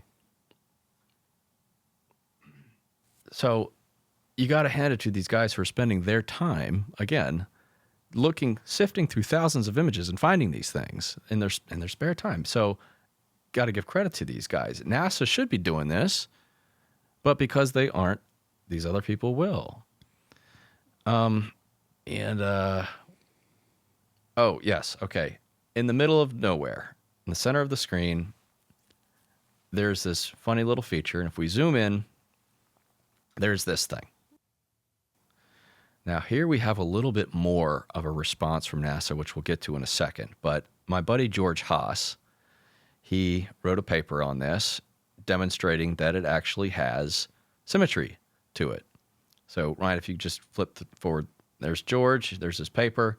Okay, we've got some symmetry to this thing. Now, NASA commented on this. Alfred McEwen, who I think is part of Arizona University, I think, he actually said, if we could just read his quote here, Ryan, next slide. He says the origin of these hills may be difficult to understand on such ancient terrain. The straight edges suggest fractures related to faults. Maybe this feature was lifted up by the faulting. Maybe the surrounding terrain has been eroded down over billions of years, or both. Maybe. Do you buy the faulting? Do you buy the erosion? I don't buy anything. I ask the listeners, whoever listening to this, look for yourself. Like, tell me what you think. Yeah. This is all we get. And oh, by the way, Ryan, next slide here. Next one. That's just a joke. We've got something looks just like it here on Earth. Mm-hmm. Have you seen these Kofun tombs? Mm-hmm.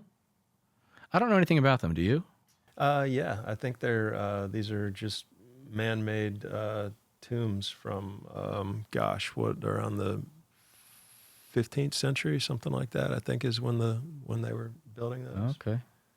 I hear the Japanese are quite private about them. They really don't like to talk about it, but that's kind of odd.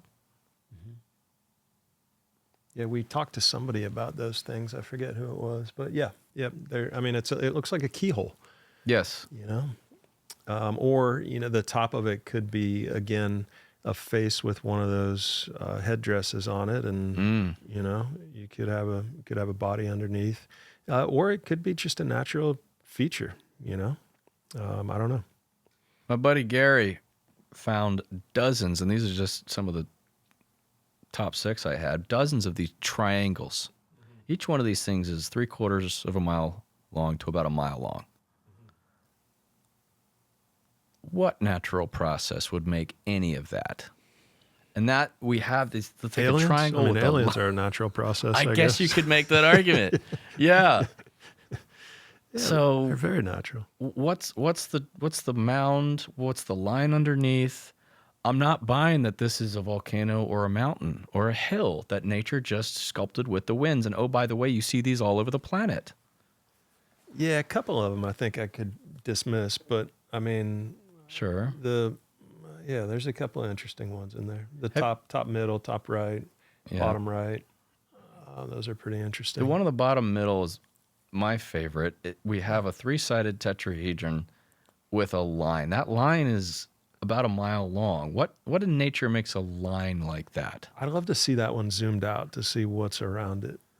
But I know in general, there's usually nothing else like it around it. I've looked at all of these, and I'm just sort of like, okay, well, that's why I've shown you the surrounding area of the other ones, is because I'm showing you that a lot of times, most of the it's time, just by itself. Yeah, that's the strange part. Yeah, it is. So I don't know what you want to call those. Maybe you don't want to call them pyramids. I just nicknamed them the triangles because I don't know what to do about these sorts of things.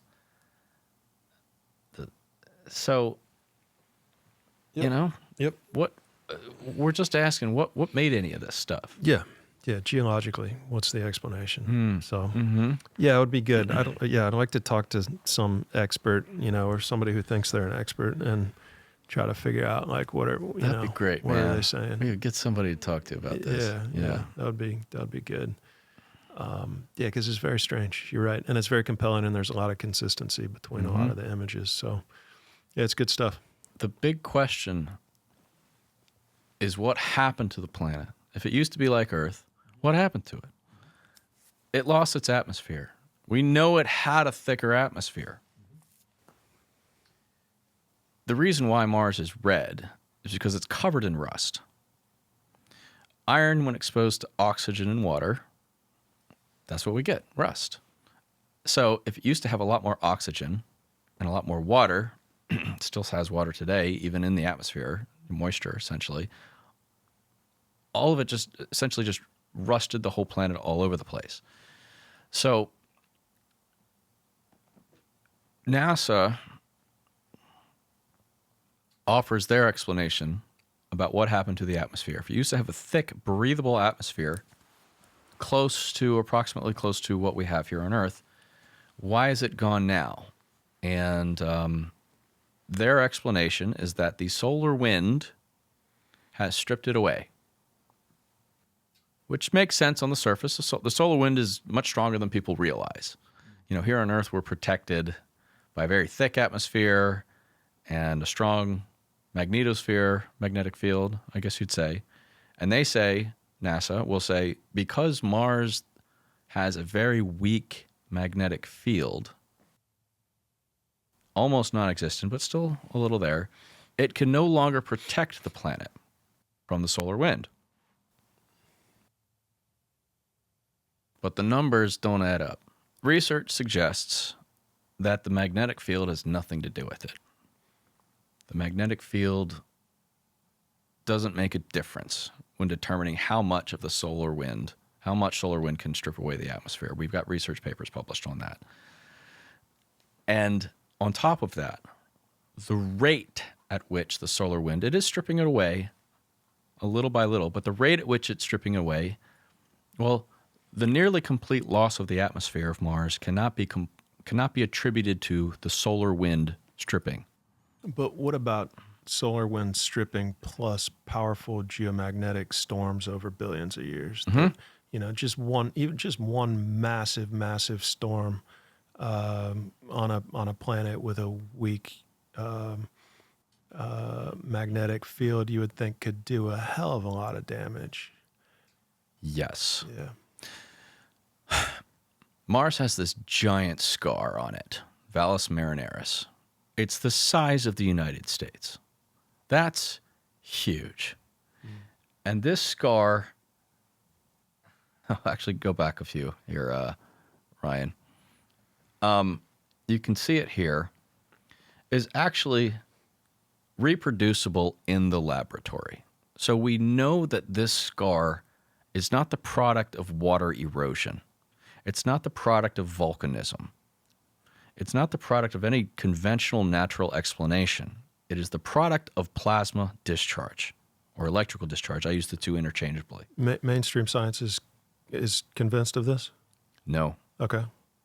Mainstream science isn't aware of it, and when they are, they want nothing to do with it. Okay. This is a lot of what Robert Schoch talks about in his solar outburst hypothesis related to the Younger Dryas. Okay. Okay. Now, if you have two, let's talk about what electrical discharge is, Matt. You walk up to a doorknob in the middle of winter, you touch the doorknob, you get a little shock. That's a really small lightning bolt. Electrical discharge is scalable. It can scale up to the planetary and even galactic size.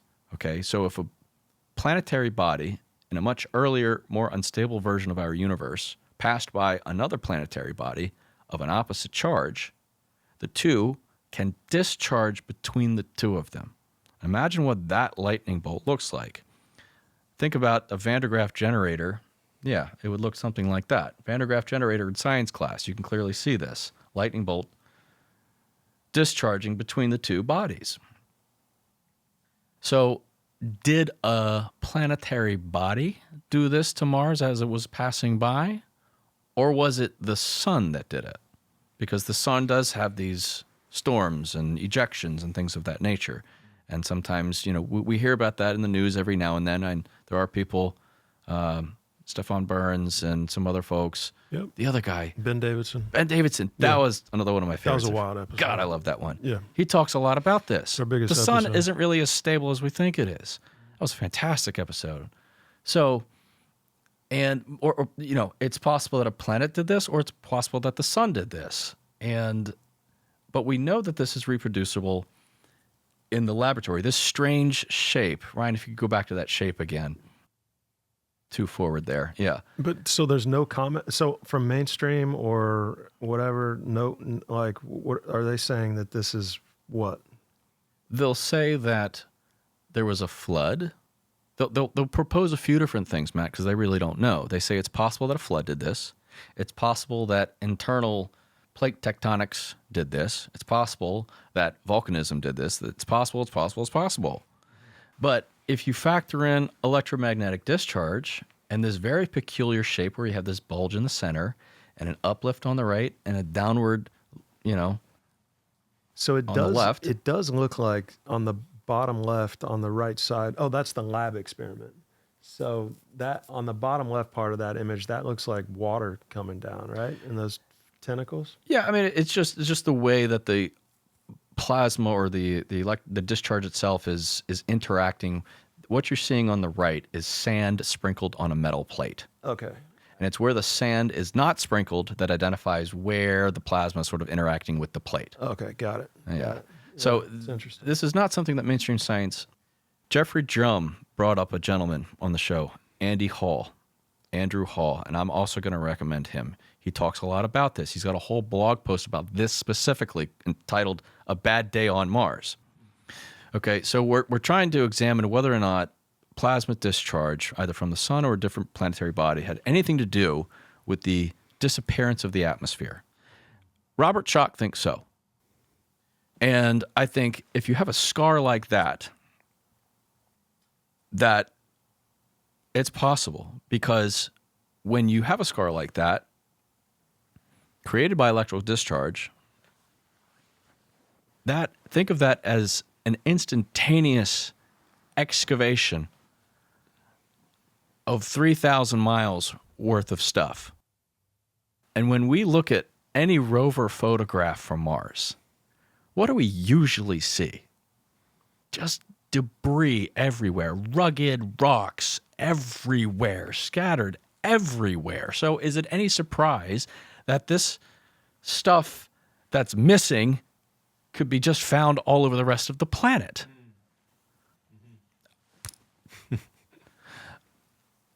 So I'm inclined to believe that there was some powerful electromagnetic forces at work. Now that scar is actually much bigger. Ryan, can you bring up that multicolored image of Mars showing the elevation and terrain? On the right, you see, actually, just go back 2, 3. There we go. Yeah, one more. Okay. You see that scar on Mars, but it's actually the central component of a figure 8. Do you see the figure 8? Yes, I do now. Yep. Okay. Yep. That's the scar. It's that big. Okay. That figure 8 is a pattern of electrical discharge, and the center portion of it is what they call the crooked smile. Andrew Hall can talk a lot more about this. Okay, and next slide, Ryan, you actually see these patterns, these figure 8 patterns, even on the sun. Okay, this is the electromagnetic phenomenon. And oh, by the way, next slide, Ryan, the same damn scars on Earth. It's the entire west coast of North America. And next slide, Ryan, you could even see that the bottom portion of that figure 8 is what we know as that mountain chain from Russia extending all the way to Hawaii. You see that? It just comes down and across. Same thing, down and across. We see the same thing here on Earth. Earth has been subjected to these same electromagnetic catastrophes.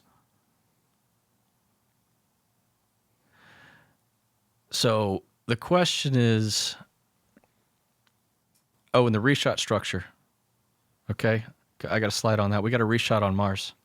Now there's an indentation on the one, I'm sorry, I went too fast. The middle part of the Mars scar is like dug down into the topography of the planet, and then you got it's above the topography on the bottom side. Mm-hmm. We don't see the same thing on the one on Earth, I guess, right? That's a good question. Okay. What we see on Mars is an excavation, right? What we see, it's dug out. Yeah. Okay. What we see on on Earth is an uplift. Mars's gravity is a lot weaker. It's the same force, but its effect on the planet was different. It was only strong enough to uplift and create mountain ranges on Earth, whereas on Mars, it just sucked it all out. So you think that this event happened, was it the same event between Earth and Mars, or were these two separate events that happened, one on Earth, one on Mars? Dude, I have the same question. Yeah. I would love to know that. Because what are the chances we've got the same weird feature here? And that what sealed the deal for me here was that mountain chain from Russia to Hawaii.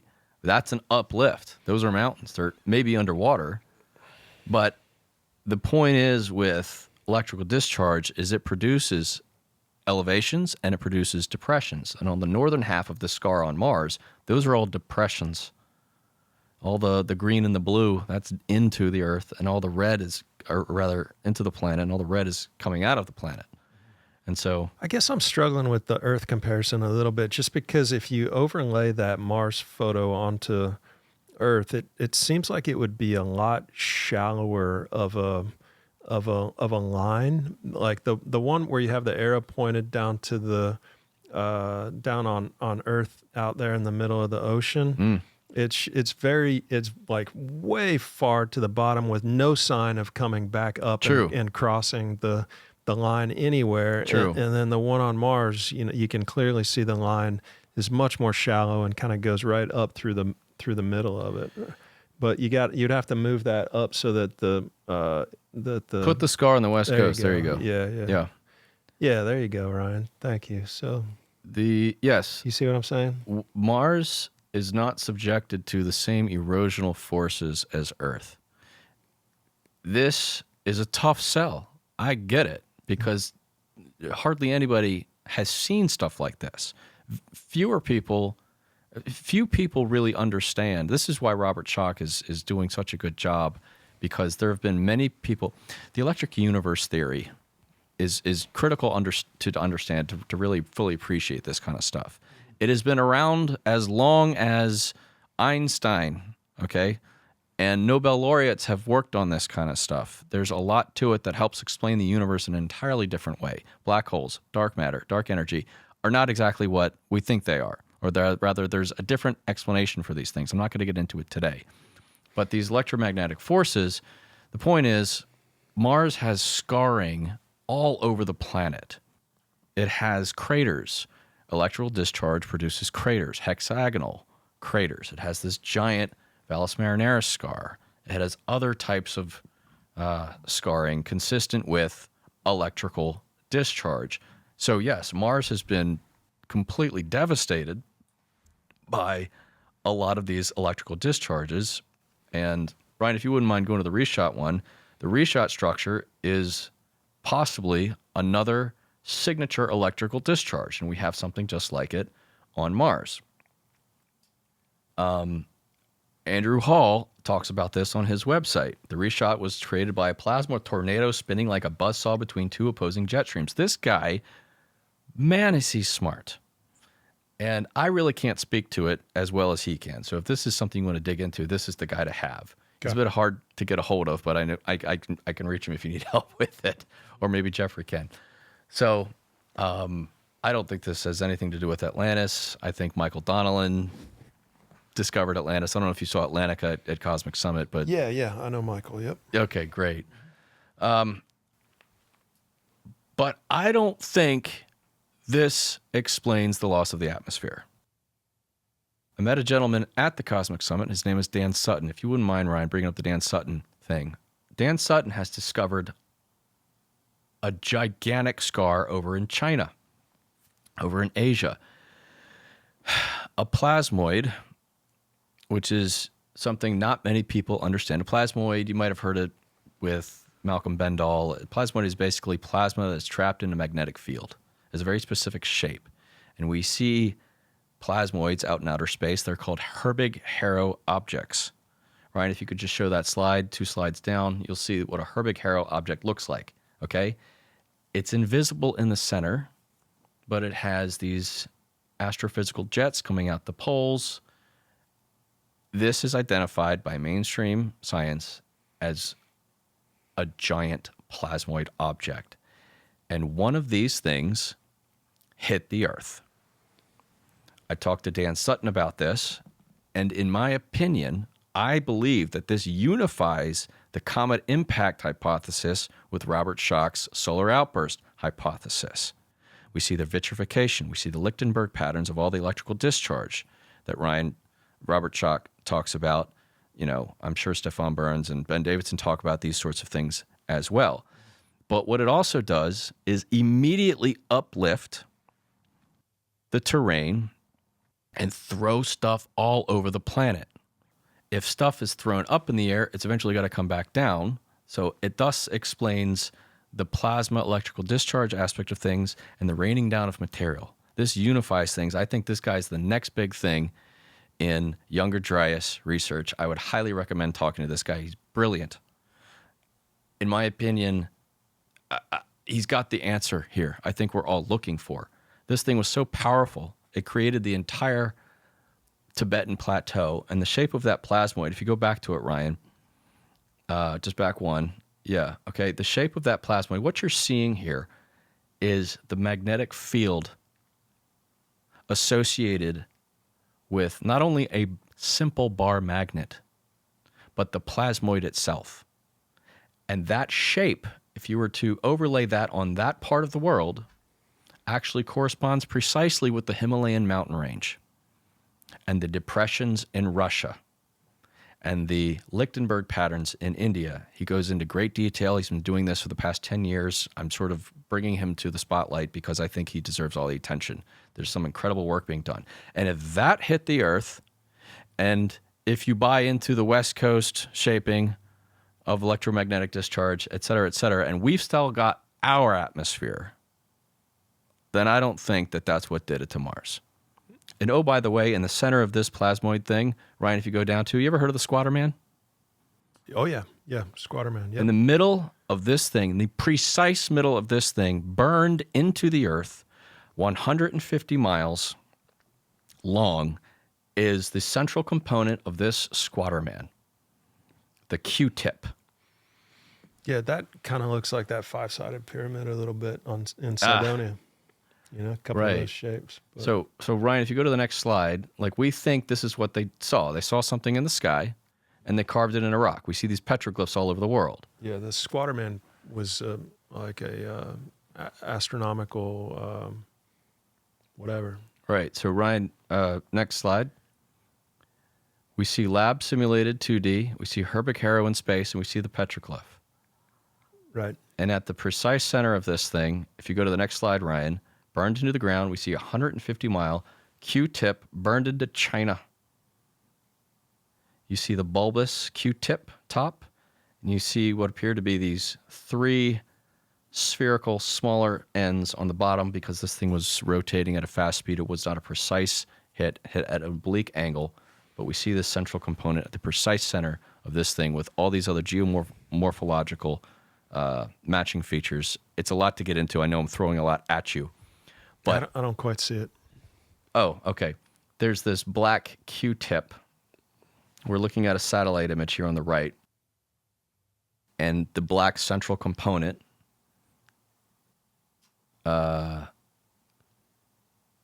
If you would take away the arms and the legs of the squatter man, okay, we're just left with something that I'm calling a Q-tip, and the two discs on the side and the surrounding disc. If we're just looking at the central component, the vertical component, yeah, Ryan's doing a great job here putting it together. Okay. Anyway, my point is, sorry, go ahead. So we think that this, like, how did that happen then? I'm sorry. What this is quite complex, and I apologize for the amount of detail I'm going into. I'm just only explaining this to demonstrate we have powerful electromagnetic forces that have acted upon Earth that have not destroyed our atmosphere. So, but is that everybody in the world agrees upon that No. this was crazy? So nobody, Yeah. hardly anybody knows about this. right. But if you look at the evidence that he has demonstrated, he's been researching these past 10 years. It's hard to argue with it. Okay. And I've looked into this. I spent 6 months working with him behind the scenes to vet this myself, which is why I'm going to bat for it, because I think it explains a lot, and I think it unifies these two hypotheses. Okay. And I think it has more points of data backing up what's going on here. Got it. So if that didn't destroy the atmosphere of Earth, then what did? We have another explanation Of Mars. of what destroyed the Martian atmosphere. Yeah. Okay? And the devil is in the details. Viking. It all comes back to Viking, 1976. It went and it took atmospheric measurements of Mars, in addition to soil samples and this, that, and the other, photographs. Mm-hmm. What is the Martian atmosphere composed of? Mostly carbon dioxide. There's a little bit of oxygen in it, but there's also a little bit of this relatively unknown gas called xenon, but an isotope of xenon-129. Okay? We have xenon-129 here on Earth. It is a naturally occurring gas. It is found on the periodic table. We actually use xenon in flash bulbs, flash lamps, things of that nature. But we don't really typically hear about this strange gas. The interesting thing is, on Mars, the xenon-129 to xenon-132 ratio does not match anywhere else in the solar system. So a long time ago, another scientist by the name of Dr. John Brandenburg, who's a plasma physicist, was just curious to know more about Mars, and he was following the NASA missions. And he was working at Sandia Labs. Do you know Sandia Labs? I think I've heard of it, but I know John Brandenburg. Ah, okay. Yep. So the Department of Energy has these nuclear facilities that they do nuclear research on. And anyway, some portions of it are classified, top secret, that sort of thing. But anyway, he's standing in line at the copy machine to make a copy of a page that talks about the Martian gases that were measured recently on the Viking mission. And this is back in the late 70s or early 80s. I think 1984, rather. He just remember standing in line at the copy machine. So he's got these things, and he's just standing in line. There's a line next to a guy who he doesn't know, who is working down the hall in the classified nuclear physics program. And the guy asks, so what are you here for? What are you copying? He's like, oh, I'm looking at these strange gas readings on Mars. And he's like, let me take a look at that. So Brandenburg hands him this thing. The guy looks at it. He's like, oh, yeah, these are interesting. And his face shrinks because he immediately knows the significance of this xenon-129 anomaly. And Brandenburg's sitting there like, what's going on? What's the big deal? And the guy looks up at him and says Mars was nuked. Brandenburg's sitting there like, what are you talking about? Guy drops his book, leaves, and walks down the hall. He said something aloud that he wasn't supposed to. Brandenburg knew what that was. He knew what, he just walked away. And Brandenburg's sitting there thinking, like, what the hell was that? So since 1984, he's been looking into this. He's connected the dots. And I have to say that I think he's figured it out. The Xenon 129 anomaly indicates a massive thermonuclear detonation in Mars's past, so powerful that it completely ignited the atmosphere and destroyed the life on that planet. So we can get into the details, but that's basically it in a nutshell. And so would that have been formed from the scar on Mars? No. Okay. Well, then the planets just had the shit beat out of it consistently for in different ways.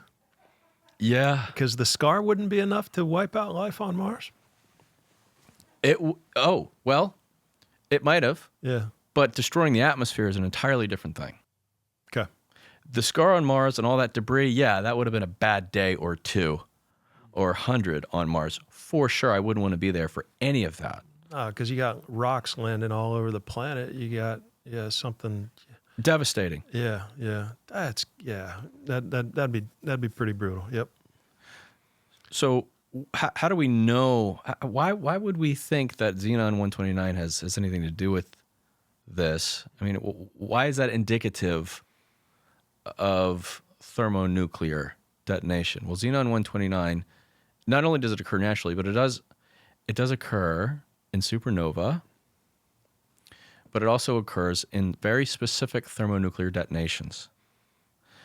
And the quantity that is produced, that ratio of Xenon 129 to Xenon 132, you can get by detonating a thermonuclear weapon that is encased with thorium. And on Mars, there are 3 large thorium-irradiated hotspots that don't have any craters or any volcanoes or anything of significance letting you know that anything happened there. Meaning to say that these were likely airbursts like we had in World War II, Nagasaki and Hiroshima. There was no craters there, but there was massive nuclear devastation there. It's to maximize the fallout. So we have these radioactive hotspots, and we have natural glass indicating a high heat event, which could be the product of electrical discharge for sure. Could it be the product of an interstellar object that is a natural forming object that happened to burst in the atmosphere once it got to Mars? Like, I mean, we just had 3i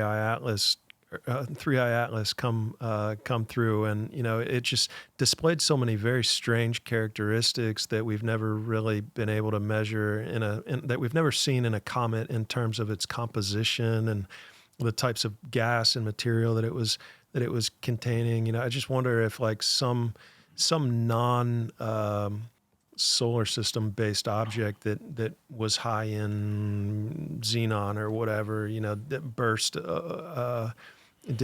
had an atmospheric burst in 3 spots in Mars. I'm just trying to think of other possible ways other than a nuclear war, from millions of years ago. Yeah, well, if a star exploded nearby, it could have placed a lot of Xenon 129 on Mars, but it also would have placed it everywhere else in the solar system.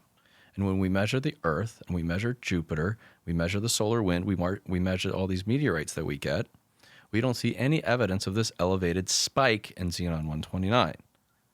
So not a solar burst. Or a supernova or whatever, right? But no, and oh, by the way, if there was a supernova close enough to do that, it just would have destroyed our solar system. Right. So that's I don't see how that's even a possibility. But my question was about if it was something an else, interstellar object. It was an interstellar. I guess I don't think science has identified anything else that could possibly explain where Xenon 129 comes from in that way. Right. But they couldn't explain 3-Eye Atlas before it showed up either. You know, there was no way that they would have ever considered that it was that a comet could contain the materials that it contained and would give off the signatures. I mean, that's certainly an anomaly for sure. Yeah. In many ways, I'm wondering if it's some sort of, I don't know. I go back and forth on whether or not I think it's just a strange artificial thing or a strange natural thing. Yeah. But if it is, so then, I mean, so let's just walk down the path of nuclear weapon for some. Yeah. I mean, because that's kind of where Brandenburg is, I guess, right? Well, you remember Oppenheimer. Yeah. There's this scene with Matt Damon and Cillian Murphy where before they run the Trinity test, Matt Damon comes in and he's like, okay, so, what are the chances that we ignite this thing or we detonate the weapon and it kills all life on Earth? What he's really asking is, will this ignite the atmosphere? Does this have enough energy to actually start the ignition or fusion itself of the atoms in our atmosphere? And they ran the test. Unfortunately, we all survived, so it did not. This all sounds really crazy. See, I feel like I got to slow walk people to this. I can't just say nuclear war on Mars because people think you're crazy. They ran the test, everything was fine, but that's what they were. I've had Billy Carson on, so true. We've talked about this as a possibility. True. So they ran the test, everything was fine. I asked. This sounded all crazy to me. I know how this sounds. I had to get to the bottom of this, so I asked Steve Bogalski, who is a nuclear weapons expert at Georgia Tech. Hey, have you heard of the xenon anomaly on Mars? And he's like, yeah, I heard about it. It's probably just natural. And he provided a natural explanation he provided a natural nuclear reaction example that happened here on Earth. And in the country of Gabon, millions of years ago, water seeped into a uranium mine or a uranium deposit here on Earth and started a natural nuclear reaction. It kind of fizzled out. Nothing much really came of it, but when we were excavating things in this mine in Gabon, we sort of came across all this and discovered all this, and they figured all this out. But not all nuclear reactions are created equal. Even a natural nuclear reaction such as that would not have produced xenon 129. Power plants, okay? It's not the same nuclear reaction as a thermonuclear weapon. There's what's called R process and what's called S process. R stands for rapid, S stands for slow, meaning how fast are the neutrons being absorbed into the nucleus of another atom, rapidly or slow. Power plants uses S process. Thermonuclear weapons uses R process. And what we see on Mars is R process. That Oklo, that uranium mine deposit example that the nuclear weapons expert gave me, doesn't hold water. It doesn't explain the xenon 129. I said, hey, that doesn't explain it. You should know better. I was being polite, but I'm thinking like, duh, like, okay, you of all people should understand that explanation is not sufficient. And then I got no answer from him because people just don't want to talk about this. It's scary stuff. So if that's the best they got,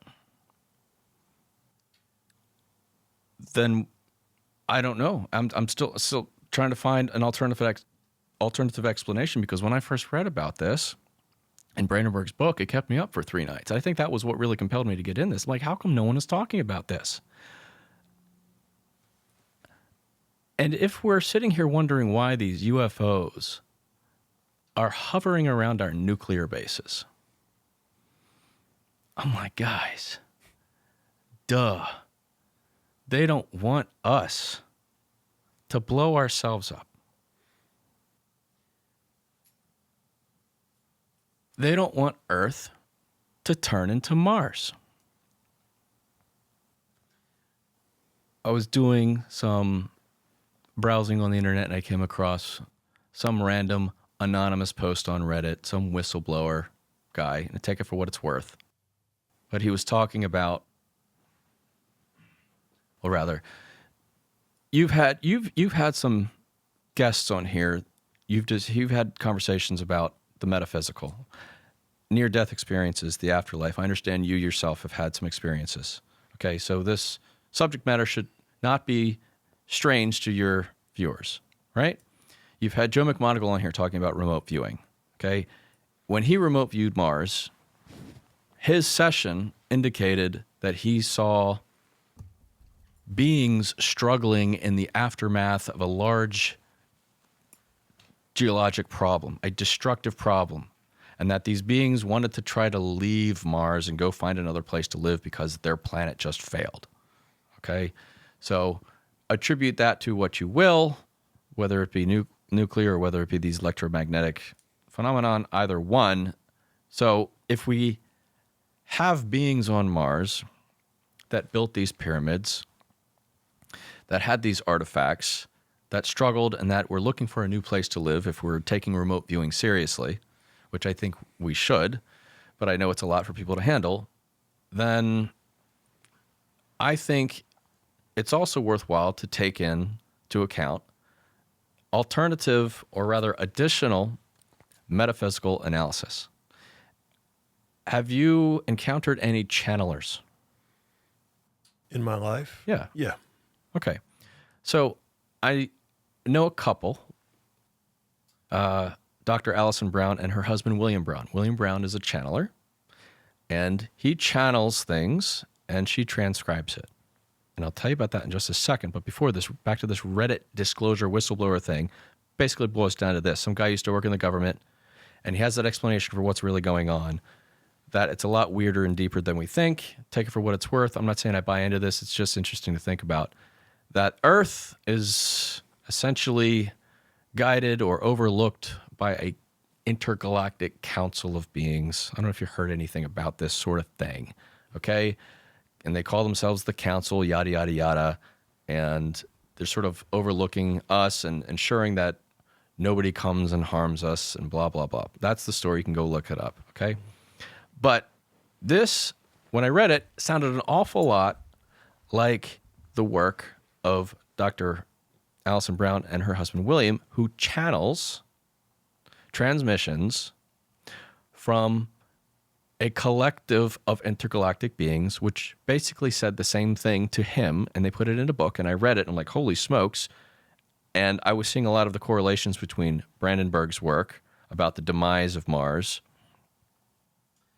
and basically what they have received from these transmissions is that Mars was where humanity started and was moved to Earth, that the pyramids started on Mars, obviously, and they also constructed them here on Earth. And if we take into account what Jeffrey Drum said, he says the evidence, what we see in Giza, is a type 1 civilization. Somebody came here and utilizes the resources here and created what they needed based on the resources here on the planet. And he himself said this looks like alien stuff. And if we're seeing these things on Mars, and arguably Mars is a lot older than Earth, then why is it so strange to think that aliens, maybe they were us just a long time ago, started on Mars, shit went sideways, they had to move somewhere else? The pyramids here on Earth, Jeffrey Drum says they made them right after Younger Dryas. That I would disagree with him there. That doesn't make any sense. Why would we how could we have the technology to make them after a catastrophe like that? He's a smart guy. I love his work. Here it's just, this is the only place where I disagree with him. I think they were made much more in the past. Matthew LaCroix says, if not 12,000, then 38,000 years ago. I'm inclined to say 38,000 years ago, if not longer ago. William Brown, the channeler, says he receives transmissions saying that the pyramids we find here on Earth are millions of years old. I don't know. But we entertain a lot more these days, Matt, because things are coming to light that we previously thought were untrue, but now we're beginning to see that they are true. So, you know, just look at UFOs and aliens and abductions and these sorts of things. Like, oh, now we have our government talking about this and taking it seriously. Whereas in the past, we were thought to be crazy if we're talking about this stuff. Mm-hmm. You know, I remember doing a report on Roswell in high school, and, you know, just I really wanted to believe, like Mulder and X-Files. I want to believe, right? But now it's like, holy smokes, this stuff is real. So there's a very good chance that, like when the Europeans came to America, in the traditional conventional explanation here, that the very same thing could have happened. Life, advanced intelligent life, could have started on Mars and then been transported to Earth. In what time period? Like, is this 1 million years ago or is this 3 billion years ago? Because when it lost its atmosphere, I think we talked about early on, was like, you were saying like 3 billion years ago, right? And I can't square this just yet. Yeah. If science says that it lost its atmosphere, or lost its water, rather, which probably meant it lost its atmosphere at the same time. Yeah. Brandenburg says it just flash evaporated under his catastrophe, but he dates his catastrophe at 250 million years ago, which is a lot more recent than 3.5 billion. Yeah. So there's some things that I just don't have answers to. Yeah. And as to when, if humanity did come from Mars, and what form we looked at, when that might have happened, I don't have those answers. Yeah. It seems like if it was 250 million years ago, that, I mean, I don't know. We find so many dinosaur bones. You would think that if humans had been here for that long, we would have found something by now. I struggle a little bit with that. I guess I can understand human beings being here for 1 million years or a couple of million years. I mean, I think 1 million years is basically like the over under at this point. Yeah, and I don't know if it was humanity that came here or if it was. What William Brown channeled was that humanity was essentially created by other beings. And I think Billy Carson talks a little bit about this. I don't really get into it a lot. Was it the Anunnaki or something? Anunnaki. Anunnaki. So it could be what's in the oceans then, or it could be the UAP phenomenon itself, could be what came from Mars, and they're just kind of biologically engineering humans and abducting humans and cows. And I mean, they could be the force behind whatever came from Mars, you're saying, could be the force behind the phenomenon. And at this point, anything's possible. Yeah. I like to try to, I'm entertaining these sorts of things. I don't really lean into it that much. However, if the data sort of backs up some of this stuff, we looked at stone circles, we looked at pyramids, we looked at these structures, we see these artifacts, we know that there was at least primitive life there and perhaps still microbial life there, then I think you can accept, or you can rather insert some of the metaphysical analysis just to try to come to terms with what the story really is. Most people aren't really ready to, maybe this audience is, but most people that I talk to, just your average Joe, is certainly not ready to talk about metaphysical, although things are changing now, so maybe. I just don't know where to start. So that's why I just say, look, if the story is we came from Mars, then we have these things on Mars that we're looking at through these photographs that match up with what we're seeing here on Earth. Maybe it's the face and the headdress. Maybe there's some significance there. Graham Hancock makes that argument in his book. So we've got people talking about this. I'm doing my best just to try to tell people there is a story about Mars that you haven't heard. And let me walk you through the whole thing, because you've probably only heard bits and pieces of it. And NASA, we love them, but they're not being forthcoming with all that they have discovered. So it just leaves it to the rest of us to try to fill in the gaps. And even the rest of us, we still admit there are some gaps here. Like you just asked about the timeline. Yeah, I don't really know, man. Like I try to rely on what's practical. That's why I really appreciate what Jeffrey Jum brings to the analysis. Recent guests you've had, I've watching the show. He's trying to talk about nuts and bolts. That's where I try to keep things. Metaphysical isn't my specialty, but I'll be damned if it just doesn't align with what we're actually looking at, what we're actually discovering. And Oh, by the way, if you get enough, back to the nuclear thing, two things. They ran nuclear tests in the mid-20th century. And certain nuclear tests actually produce lightning. Nuclear lightning, we have this on film. So was that the lightning that caused that scar? I don't know, maybe. But in terms of how much power we're talking about, Ryan, just a few last couple slides here, because I want to talk about the energy involved here. Steve Bogalski of Georgia Tech, the nuclear weapons expert who I asked about all this, he was interviewed by a website, and they asked him about this specifically. They asked him about Oppenheimer, okay? And what he was explaining was that there wasn't enough energy to ignite the atoms in the atmosphere to start this runaway chain reaction ignition. And they're like, well, but could there be? And he answered it, safely. He just said, well, let's just hope that we don't have to address that. Okay, so if you, Ryan, if you wouldn't mind bringing up, here we go. The atomic bomb in Hiroshima. In terms of joules of energy, what is that, 60 billion? Billion. Trillion. Trillion? Goodness. 60 trillion joules of energy versus the Chicxulub impact, most notably credited for killing the dinosaurs, right? The meteor impact? Yep. If we're going with that, that's 10 to the power of 23. I don't know what the number is. Yeah. Okay? Brandenburg estimates... It's 1 billion times more powerful. So what about Mars? How much energy would it take to ignite the atmosphere of Mars? 10 to the 25. Yeah, that's a lot. He says that if you filled the Empire State Building with nuclear weapons,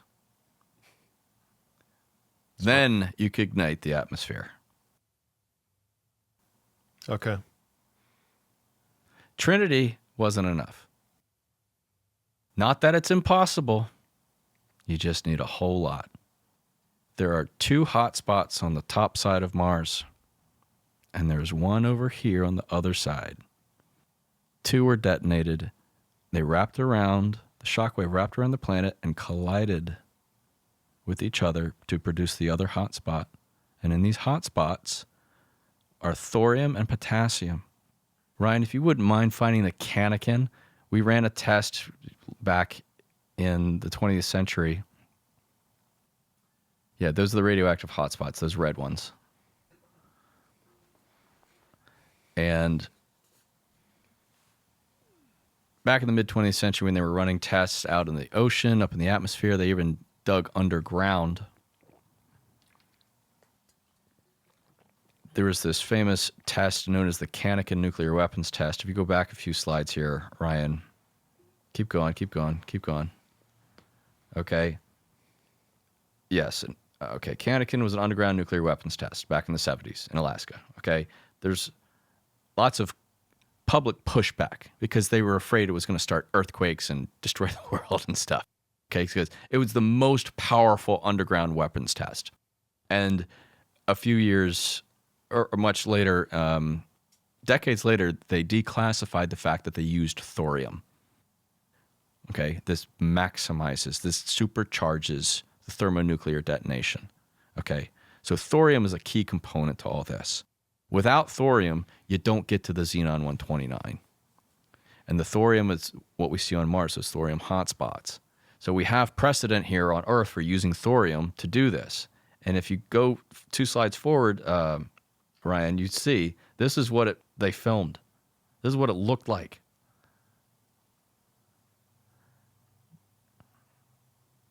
Just the whole Earth just uplifting, and I don't know if you can replay it. What were they trying to learn from this? Like that we weren't gonna like all die? I mean, like what were they trying to prove here? That because you're essentially making the ground radioactive. Right. I think if they dug down really deep, maybe there wasn't radioactive concerns here on the surface. I don't really know. But why do they do any atomic tests? Yeah.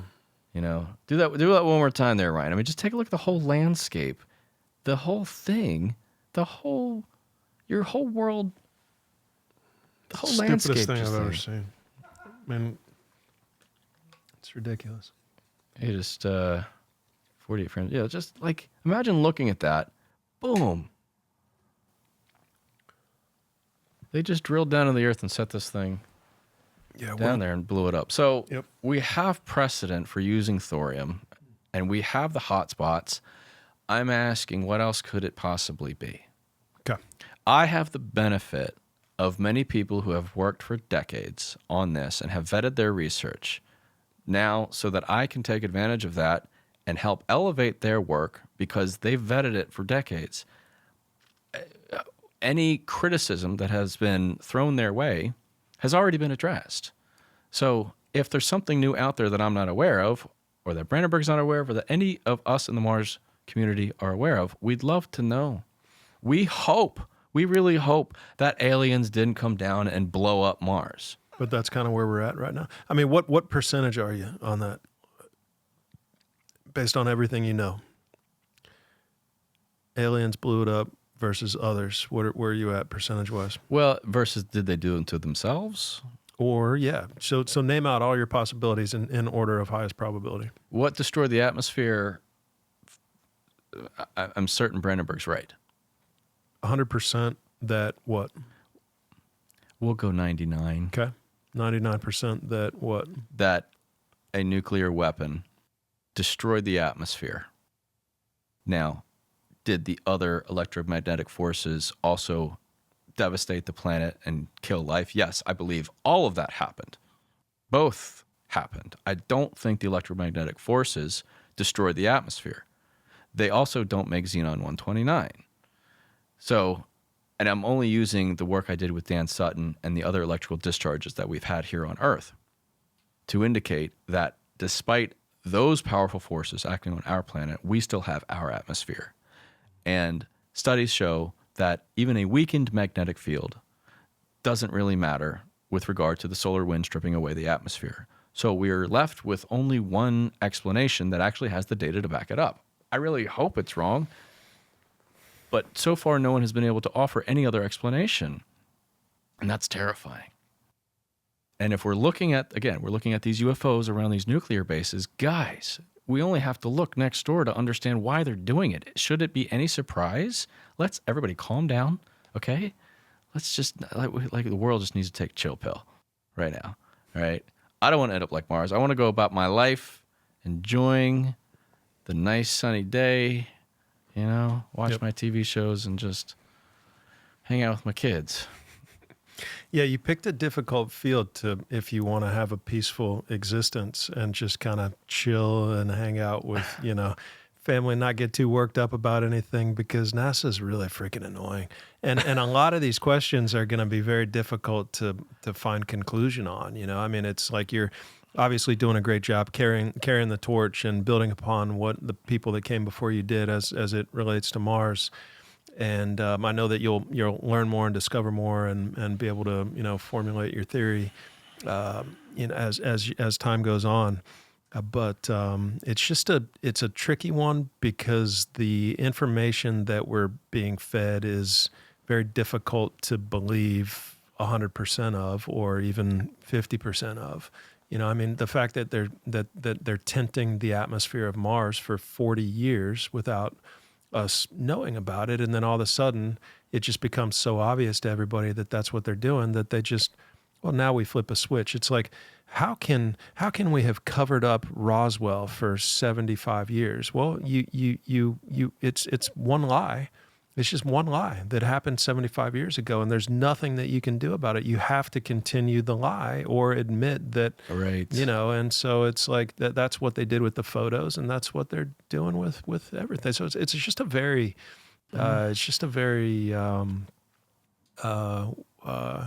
it would bring me turbulence if I had to think about this every day. Yeah, well, you're in the middle of it too, Matt. I mean, you're interviewing people. This is a recurring thing, is that there's the existing narrative which has gotten us this far, but we've got the internet and we've got the spread of information very easily, and just things aren't adding up, and we've got a lot of brilliant minds all over the world taking a look at things through a different lens and being like, this makes more sense. And AI is going to be able to help us too, I think. It'll be able to help you formulate your theory. And, if we get in 5 years, 10 years from now, if AI is AGI and it's really able to think for itself, build upon itself, get smarter than the collective consciousness of all of humanity, then it should be able to provide good probabilities for all the possibilities of what may have occurred in our ancient past and on Mars' ancient past. If we get enough good, data and photos and whatnot, that AI should help us be able to kind of rebuild the true story of ancient history.